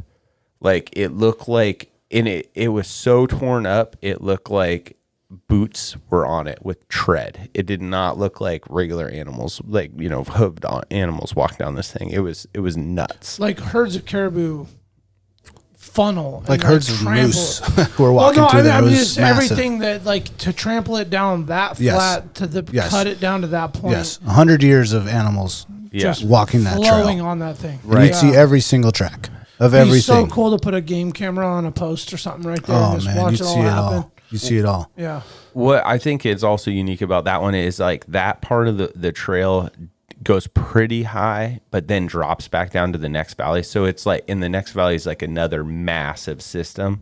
So I think it's like the one shortcut between the two. Corridor. Yeah, totally a corridor. Yeah. And so, you know, we saw everything out there, you know, wolves, Yeah, no, everything bears, runs, moose, everything caribou, flows through sheep. that. I mean, there were caribou. We saw is a ton, you know, some caribou. And then, anyway, so on this going on the way to plan B, we get up into the Alpine. And right when we're getting into the Alpine on the left side, right where this like saddle is that we want to go climb, there's a big old sow and 2 cubs, grizzly bears eating blueberries up pretty high. And obviously, like the next like 4 miles of valley on either side is clear of any sheep. So, and this is like really good sheep country where we thought we would put our camp. So we end up bypassing that and kept going. And we put our first night's camp a little bit further than we would have gone normally if we were going to plan B. And right before we set up camp, so we ran into the dry creek issue where like there was water. You thought there was going to be water there, right? But it drained under the ground. So it was like a dry creek, but you could hear water type thing. Yeah. So we had to like find some pools and got lucky and found water, and we didn't have to make a long hike down. And then I found this antler drop. So this moose antler drop, and we'll have to post it on our page. But you guys have all heard this story last year at moose camp where I couldn't tell if this one moose was 50 inches. And because I could never see his left antler. In his right antler, you could tell if the left was the same, would be totally 50. But what got me messed up was I could see the back portion of this moose's antler, and it had a fold in it. And so I was like, oh, it's a deformed antler. And the way the angle that I could see this moose was obvious. And it was burned in my memory in a way that I would never forget. And so the moment I saw this pair of antlers, I like freaked out because this is like in the Alpine. This would be like at the top of Powerline Pass that you find a set of antlers that are both right next to each other. And then right away I picked up on the left one, and they're obviously from last year. And the last time I saw the moose, it ran this way. And so I'll show you guys a picture of it right now. But this fold that I thought was a deformed antler, I thought it was folded like a wave in a way that made like the spread shorter because I could never see the rest of the antler. I could just see the like the top inside.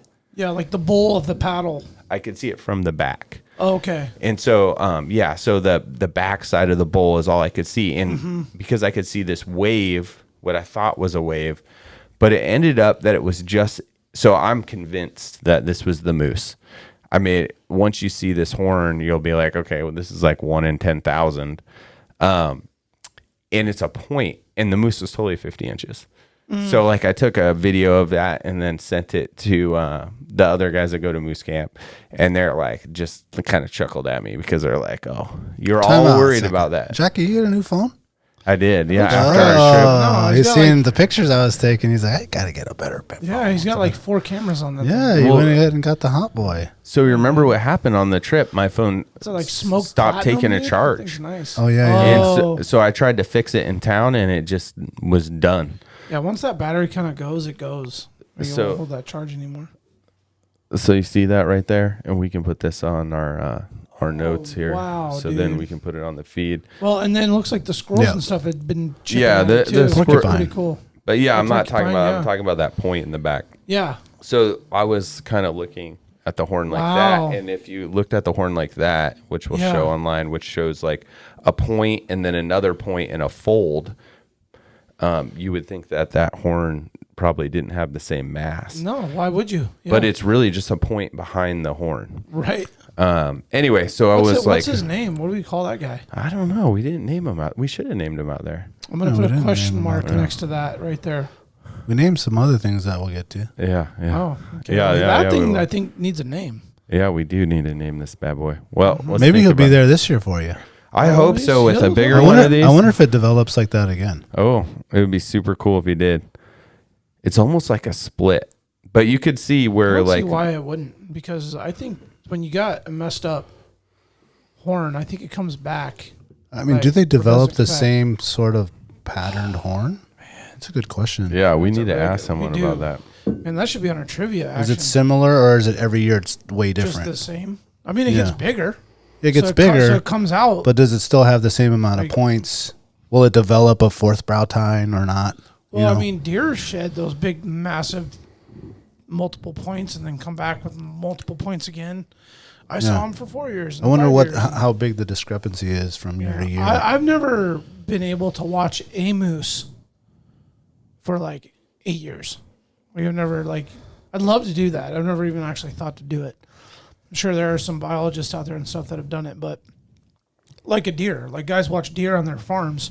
Yeah, the same one. Yeah, know it's like, back. They Yeah, can 6, identify 7 it. years, it's like a monstrosity, and they're gonna finally get them. Yeah, And then I'm sure I know there's areas where a moose comes back year in and year out. yeah. And there was drops all over the place. That's good. That means Up that the there. wintering must have been healthy, and a lot of moose didn't die. Yeah, yeah. So as we were saying, like the plan was to We're going to the camp at cold this one. You guys one good? little water area where there was no water, Yeah. and even the lake where we thought there would be Yeah. water was no water. Yeah, So we end up finding this little underground.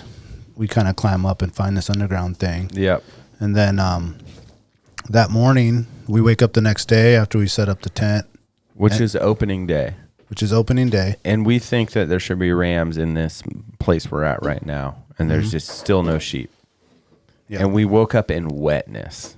It was just super, super rainy, but no water. Yeah, we And- should have. And I was like, man, I normally bring a little water catching tarp Yeah. and just dig out a little. No, I didn't. Why I did?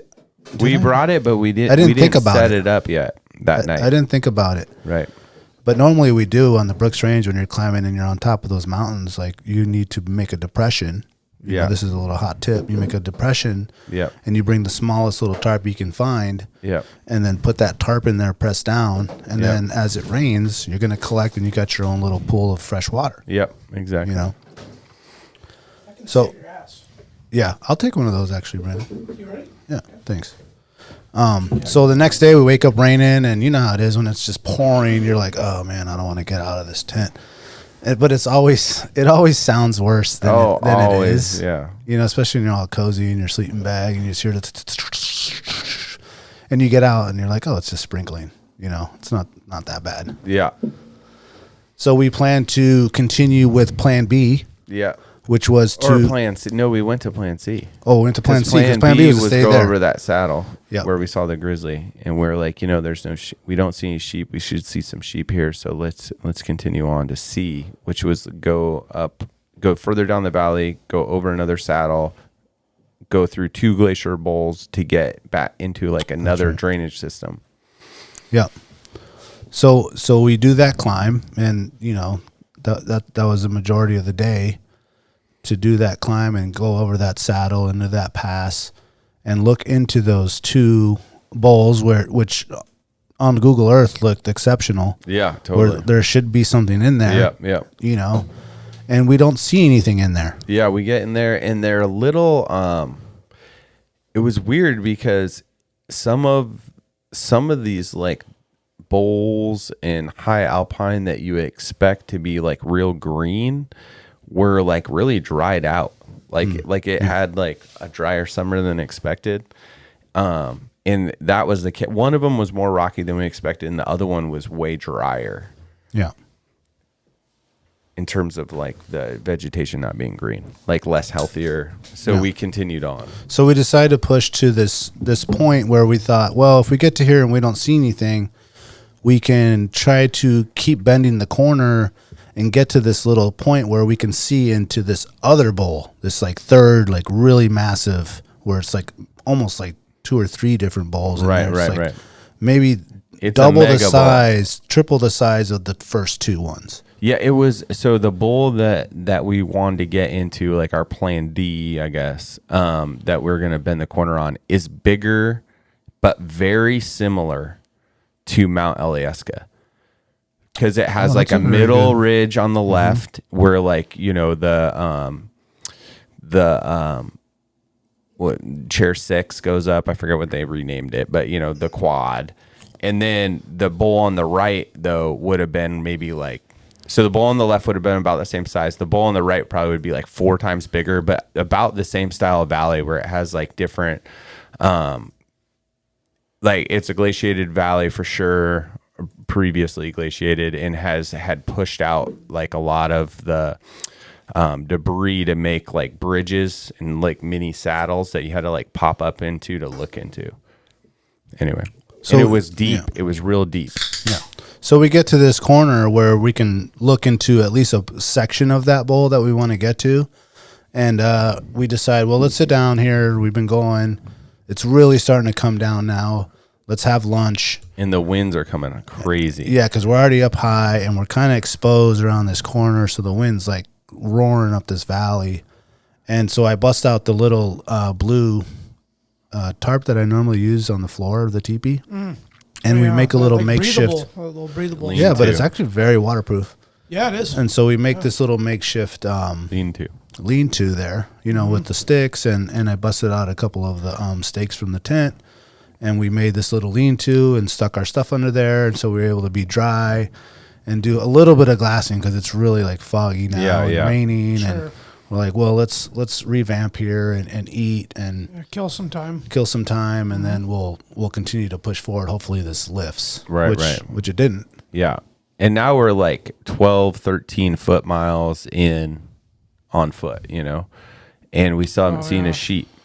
We expected to see sheep, a day ago, and so we're in this weather. This lean-to thing was money, and then props to Daniel. So all the sheep hunts I've ever been on, like lunch is like a part of a bagel, like sausage and cheese. And Daniel was like, "I got lunch for us. You carry yours, I'll carry mine." So he just gave me a bag, and I like didn't even look what was in it. I just like popped it into my little compression sack, and it was money. So we had mine was like tuna, basil, lemon. Mm-hmm. And then he had like packs of like the little pack of mayonnaise that you put in, and then there was brought the white sauce, bro. Yeah, the that's mayonnaise. the only time I have the white sauce is when I'm sheep hunting and tuna fish. It was good, and then pita bread, non bread to put it on. The naan's the move, dude. It was so good. It was like, oh man, like Daniel continues to show up on all of like my fishing, hunting, camping adventures, like up in like our food game. Every time, like Daniel is the dude for like camp kitchen, man. Oh yeah, dude. And so we ate like kings. We're cold as fuck, and that KUIU rain gear leaked like a sieve. Oh, but we Yukon. Dude, oh yeah, man. Just soaked. You guys got some old, like original series gear. My shit ain't that old. 5 years, and I reconditioned it, dude. Yeah, mine is maybe 10 years old. Reconditioned yours too. I do, and I wash it with the stuff, and I spray it and all that. The tech wash and the and I spray it with the stuff, but it was raining. Like, we were in the rain hiking literally for 8 to 10 hours. Oh, so you've already been kind of wet and sweaty under it. Yeah. It was definitely wet though. I mean, there's kind of like no staying dry in those conditions. I don't know, dude. Like you're right about that, but that rain jacket definitely didn't do what was it the Millet, like my little thin Gore-Tex French, company from the Alps. That rain jacket is older and does 10 times better job. Yeah. Was it just the seams that were leaking maybe? No, it was like wet the whole way through. Yeah, it was. Like, and another downfall that I still wear the stuff and I still bring it. It's really good gear. Good gear, yeah. But it holds that water. Yeah, I think in that first layer, that first outer layer, so then that jacket becomes heavy. Yeah. It's not like one of those thin ones where it's not really going to absorb the water, but whatever that fabric is on the outside just holds that water. And the DWR comes off, and even when you can recondition it doesn't seem to bead like, and we kept on talking about like a Sims jacket. Like if you did that hike in a Sims jacket, you would be drier for sure. And that thing would not absorb it. It would bead the whole day. And it's just like, maybe I shouldn't be wearing some of this hunting gear. Like maybe I should bring a Sims jacket. Yeah. When you're doing these crazy, kind of whatever works, man. Yeah, but in contrast, I had the Stone Glacier pants. Oh, right. Worked fine. Those are bulletproof. Dry. Yeah. I was dry from the waist down, soaked from the waist up. Right. So you could sit down on the tundra, sit down on a wet rock. Yeah. And we're freezing. So at this point, we're under this lean-to. Yep. We eat lunch, and it's like we need to move because we're freezing. Yeah. And so because you may put your puffies on. So we did because we're under there. We took the raincoat off. We put the puffy on because we're freezing. Yeah. You know. Yeah. And we're just in our head like, I'm not taking this puffy off to go around the corner. Let's just go slow. Put the raincoat back on. Not sweat. You know, that's the deal. Like you don't like. We're not going to push you're it. Gonna crawl. Yeah. Yeah, we're gonna go slow, and we need to go slow anyway because we're about to side hill. we side hill is nasty shit you ever Yeah. want to side Yeah. hill. You're not. That still can get you hot though.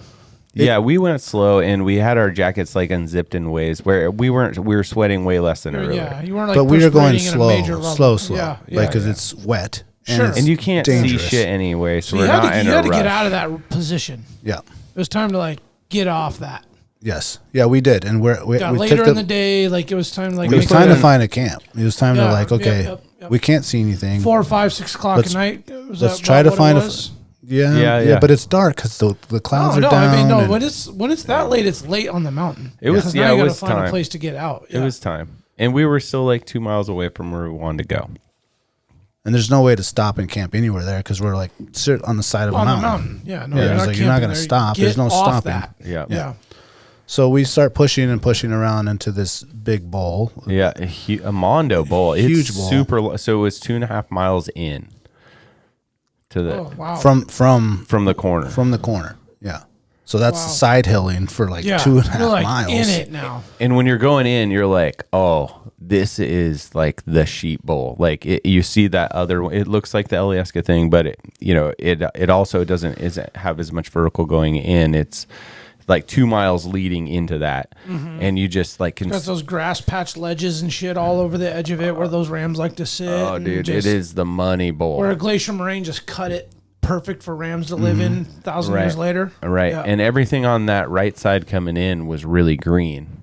So we were all stoked, like, okay, we're not seeing that same yellow we were seeing on the previous bowl that we had crossed. And the winds start howling. I mean, Blow you down. The Shat. you got your hat down. is that You're just looking down because the wind is just like, you don't want to look straight. It's just like, cutting your face up. Just the winds of the Shat just coming hard. And you guys are trying to set up a camp at this We're time. like trying to find a spot. We're like, well, let's look down here on this little plateau, and there's nothing flat.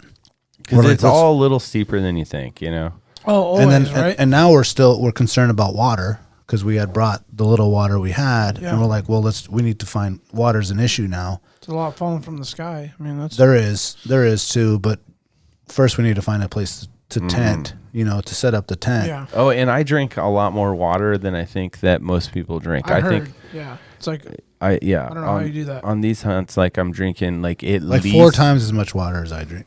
yeah. Yeah, I don't even know how you do that. I drink at least a gallon of water a day, and I have a rule that every time I see a creek, I have to chug my one of my Nalgene's. So it's like I've been out of water for a long time because we went across 2 dry bowls. Yeah. And then side hilled for 2 or 3 hours, and I for sure drank all my water by then. So it was like, well, and we could see water at the bottom. Yeah. So we're like, well, let's push until we can be kind of close to that water so that we can have coffee because we're, at this point we're wet, Oh, we're cold, we're freezing, food. we're I mean, you tired. gotta have water.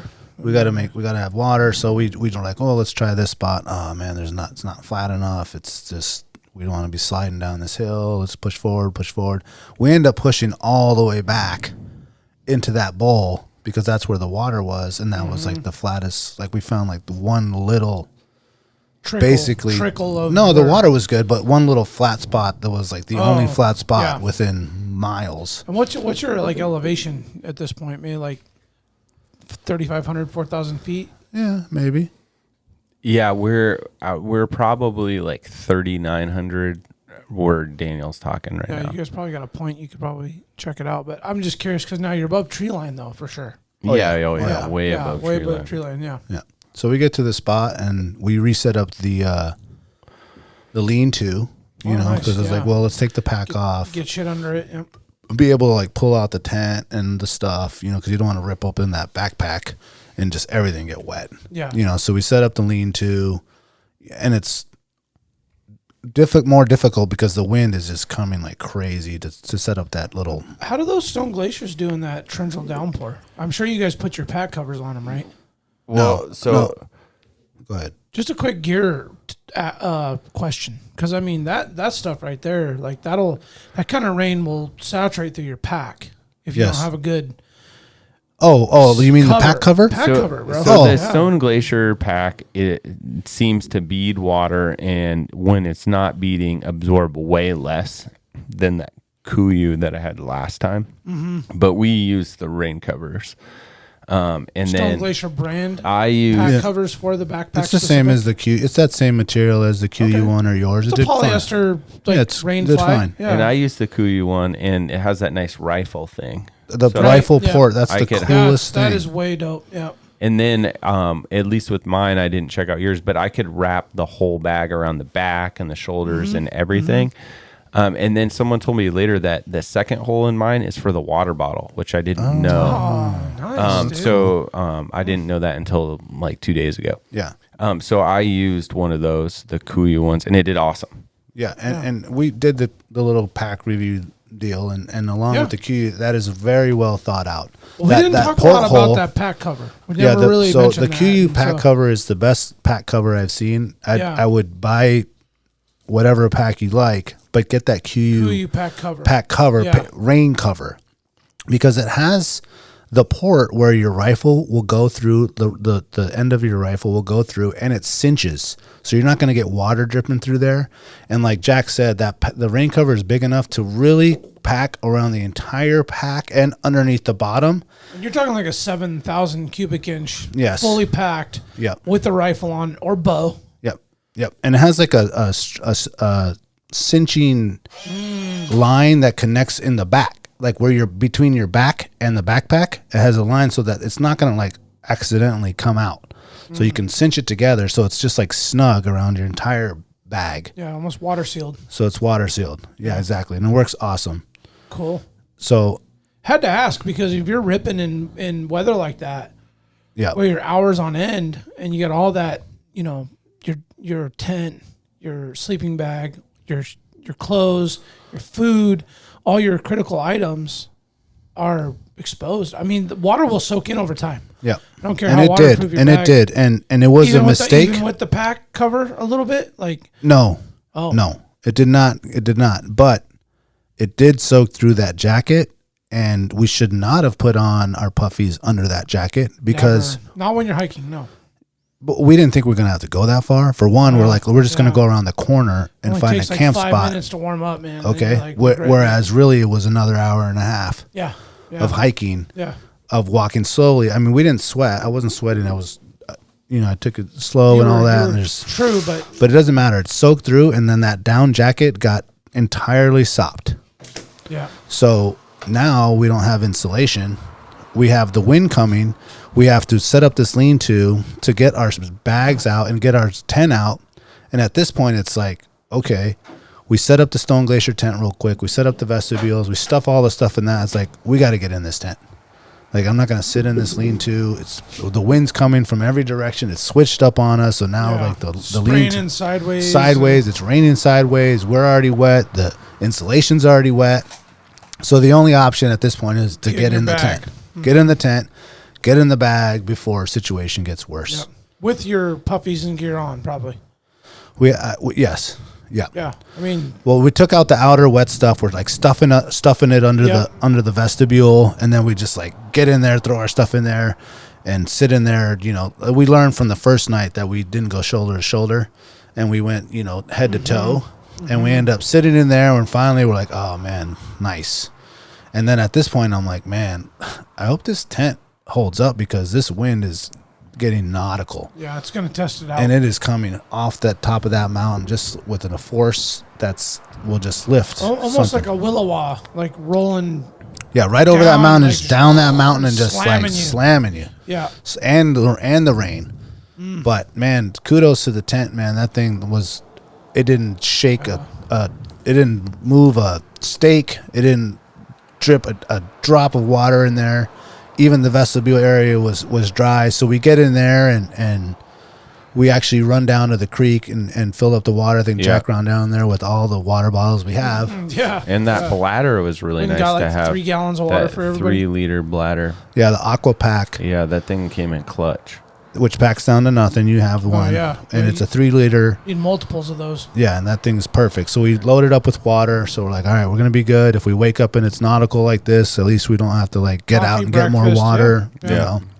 So we sit side by side and we cook our meals. And, it was. Let me get a rundown. So you guys cooked meals each individually No. off the vestibules, or you guys boiled water together and then... the way that we set it up was Daniel's side was like kind of like for a little bit more gear under his vestibule, and then my side, and we all had our packs in the covers, and then under our lean-to.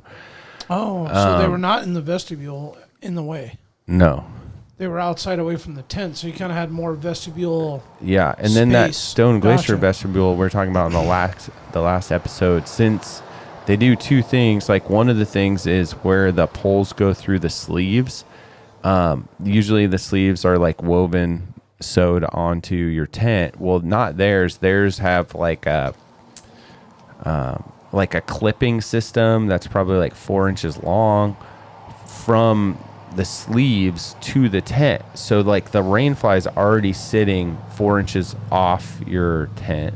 And then there's these cross member poles that are really short that go across and kind of create a roof or an awning for your a support for your vestibule, like way out, like maybe, I don't know, 18 inches out, 12 inches out. So you're able, the vestibule is probably like twice as big. The vestibule space is probably just as big between the two as the tent inside. Like it's pretty big vestibule. It's not high, but it's like wide out there. Yeah. And so even though the winds were coming and like collapsing in, the vestibule a little bit, like I was still able to have plenty of room on my side to cook. So we did all the cooking, and I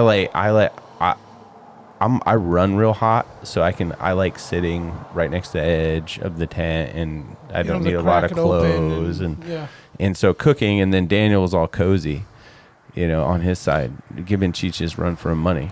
Yeah, he was. Yeah, and the wind's coming from that way too. So I was like, if I have this open, the wind's gonna come running. So I'm doing my evening, settle down. Sure. Enjoying those greens. And I forgot spirits. So like Spirit World was not there, which would have been my kind of go-to at the moment. So you were in your happy place. Yeah, I was good, dude. I was chiefing, dude. Just full chief off, dude. Yeah. If I'm gonna be stuck in here, wet. I'm finally dry. I got all my stuff off. I did the full change out, dude.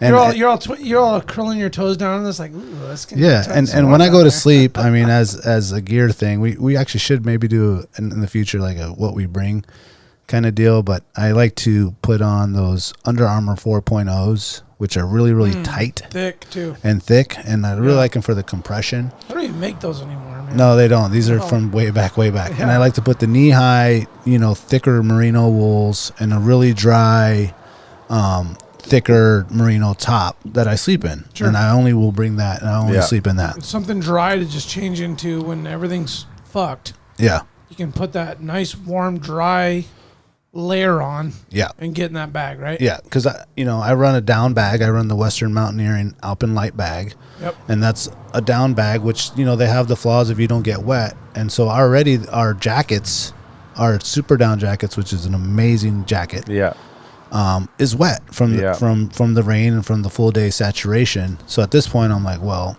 the only thing left I have is this bag that I cannot get wet. So I put on my dry stuff, get in the bag. Jack's cooking on the side over there. The wind is creating issues because it's fluttering the the vestibule as he's like trying to pour the water, and you don't want to touch that hot pan to the side. I'm like cracking up, shit, like dude. holding it up, mixing up the mountain houses and Heather's Choices and whatever else we had. Anyway, Yeah. So we slept that night. You know. So when we were getting ready for bed, I mean, the wind really comes on. It was already blowing before, and it is like 40, 50 plus mile an hour constant with Gusts these are big gusts, just yeah. nailing it hard.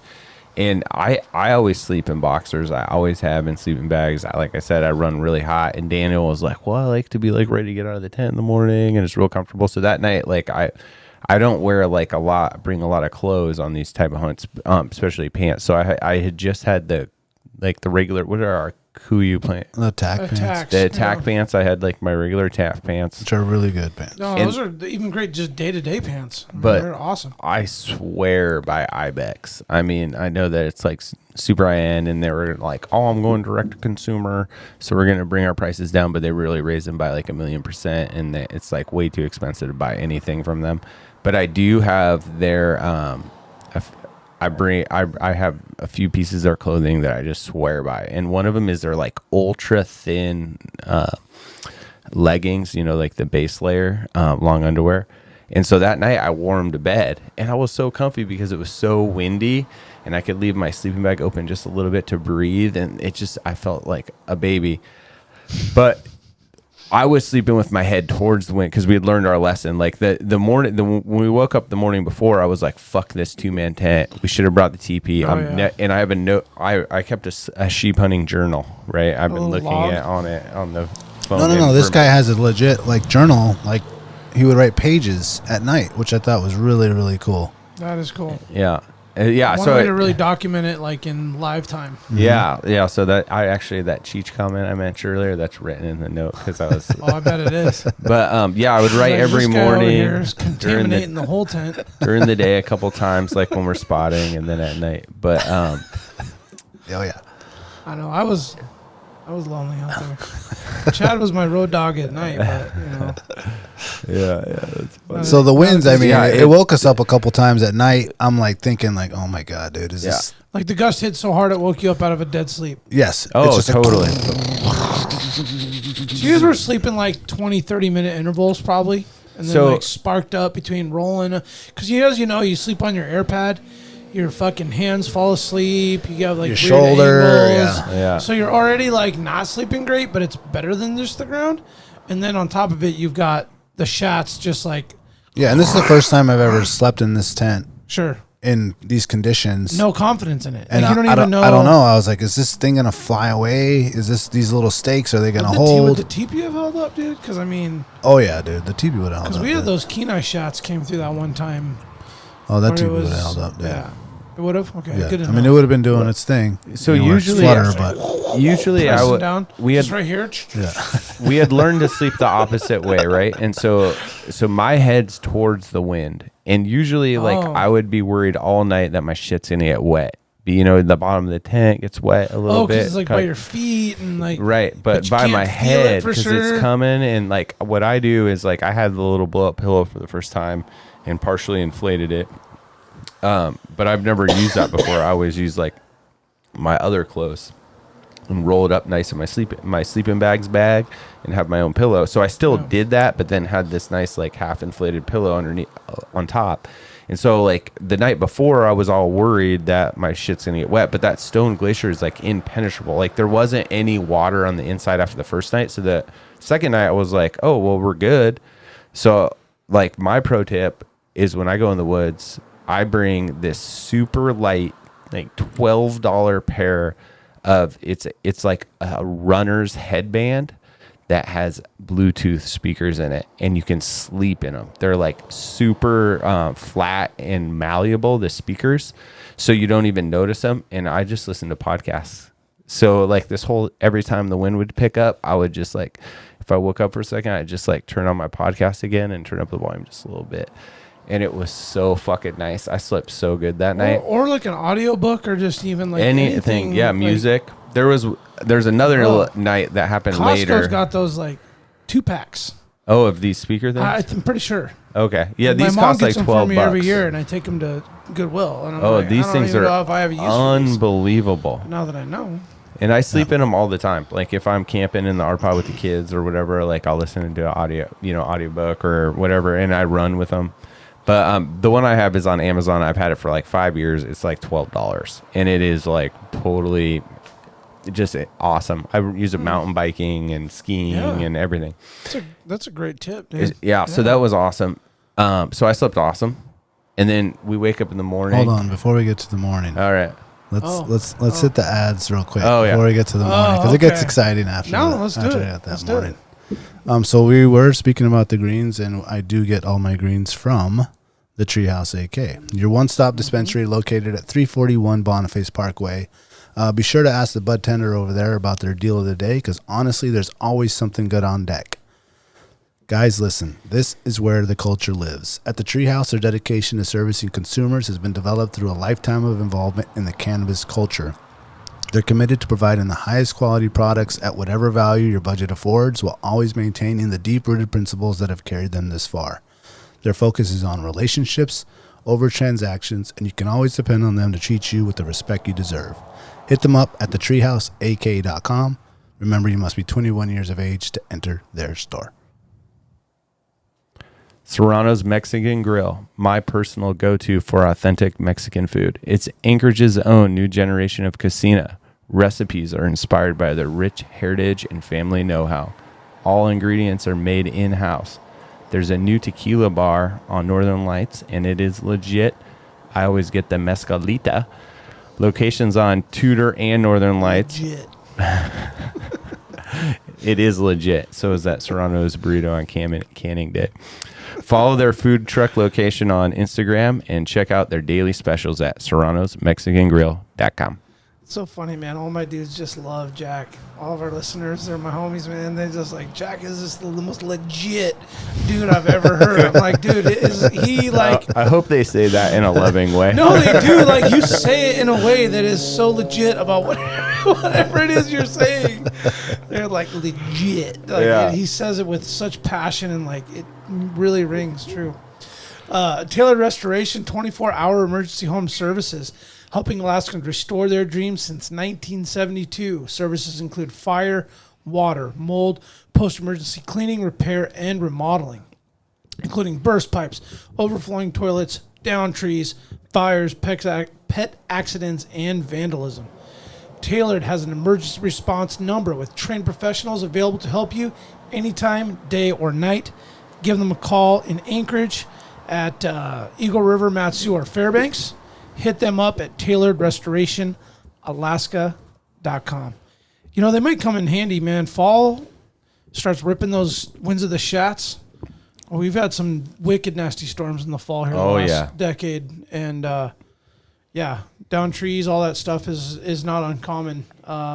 Let's hope it doesn't happen, because try to go hunting. You never want something to happen when you're out of town. The wife's at home with the kids. Is that Annie? Yeah, that's Annie. That threw me off. Yeah, Annie FaceTimed What's up, Annie? We got Annie FaceTiming us. What? She's coming in live from the Dude, she podcast. gave us a full fist pump. We should call Annie real quick. We can call her on this thing real quick, Jack. All right. Get her. Call Oh, hi. What, dude? All right. Yeah, let me. Nice, You can connect your phone to the Roadcaster here, Jack. Okay. On Bluetooth? Yeah, go to Bluetooth, Jack, and then it'll do That's it. so awesome. All right, let's do this. But I do want to give one more shout out to Local Greens AK. Local Greens AK is located at Double Shovel off of Arctic and 58th. Local Greens is an Anchorage-based hydroponic farming company providing sustainable local produce year-round. Subscriptions are now available at Double Shovel Cider Co., or you can go to local-greens.square.site and just Google them or look them up on Instagram at localgreens_AK, and go ahead and get you subscription for the wintertime so that you can start getting those greens that I find now that I crave after these hunts. It used to be pizza, and now it's like Local Greens. Man, the move for me is to just run down to the cidery real quick for a cold one and grab a bag of greens on your way home. You grab a pizza at one of your favorite places, and then, Discovery. I mean, it's, I don't know. It's easy and it's good. And I said it before, those things last forever too.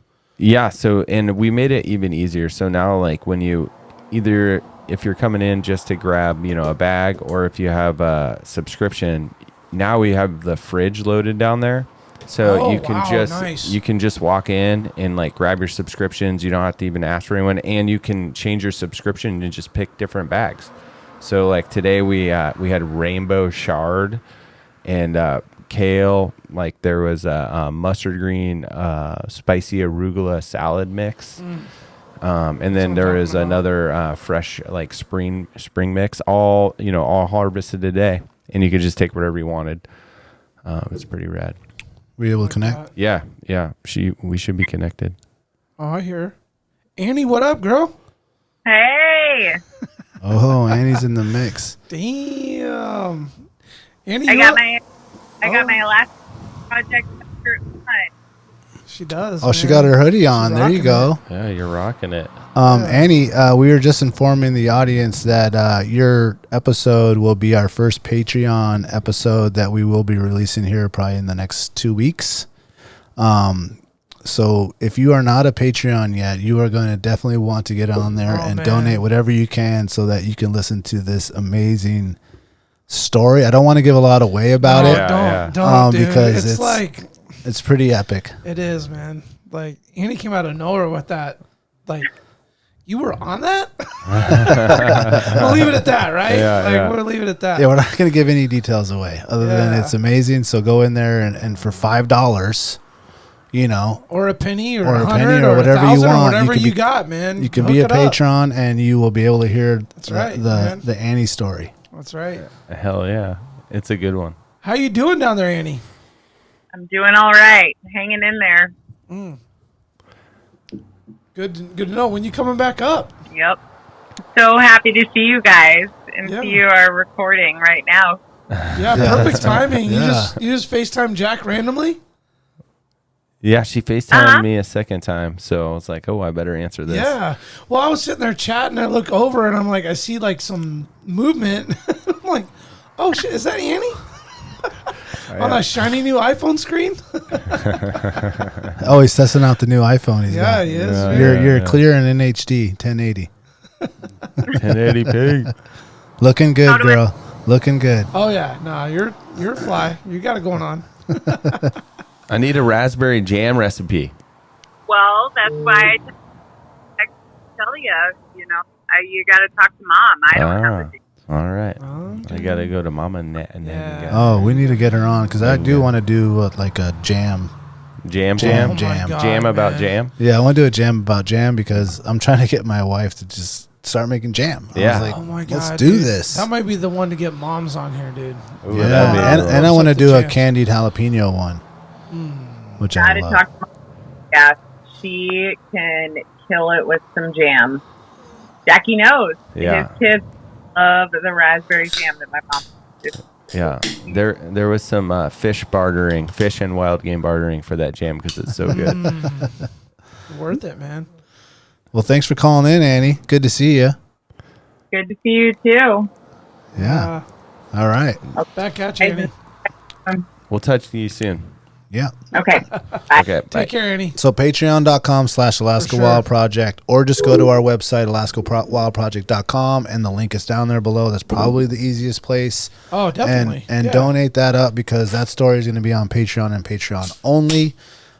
For reasons you'll know when you hear You it, listen to because this is not allowed to It's be out worth in it. the open. Yeah. It's so worth it, man. That's like, if anything, just sign on for Patreon for one simple, like, minimal donation, whatever it is, just to check it out. It might just open your eyes to what we're doing here, and it's fun. And like, outside of us and our podcast and everything, our cast of characters and friends and network and people we know out here is amazing. Ridiculous, Yeah, man. Like, there's gonna be years of this where there is just gonna be unbelievable amounts of characters and people and personalities and stories and things.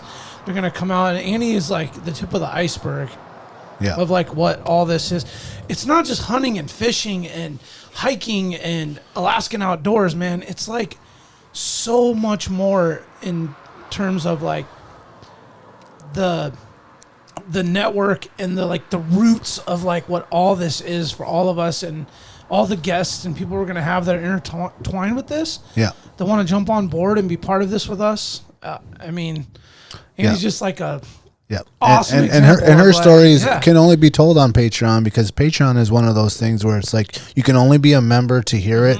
I mean, I don't want to say it's like a my only fans thing where it's like, okay, only these people can see these certain things. No. You know, or hear these certain things. You can only get it as a subscription, because some things you can't put on YouTube, some things you can't put on Apple, you can't put on Spotify, and this is one of those stories that you can't. So it has to be like a special outlet, which Patreon is. Yep. Oh, and there's more. Yeah, there's more. Oh yeah, there's more. Your overcautiousness. Are you not overcautious when you assume that you cannot do what the enemy is constantly doing? The Alaska Wild Project podcast is brought to you by the following sponsors. The Bait Shack, located on Ship Creek upstream of the bridge. Can't miss the bright red shack. They are the go-to fishing gear rental and guide service on Ship Creek. Tight lines and fish on. Come hook into the action with them. Hit them up at thebaitshackak.com.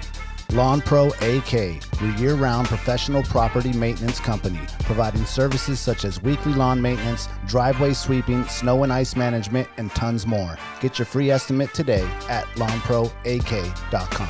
Anchortown Dogs, located at 4th Avenue across from the old 4th Avenue Theater. Look for the blue and gold umbrella. From reindeer dogs to bomb euros, they've got you covered. Anchortown Dogs, your local gourmet hot dog and sausage cart. Menegato's Accounting, locally owned and operated advisory and tax accounting solutions. Passion, experience, diligence. Learn more at menegatosaccounting.com. Double Shovel Cider Company, located off Arctic and 58th. Handcrafted Alaskan-made cider. They also have a tap room downtown on the corner of 5th and E. Check them out at doubleshovelcider.com.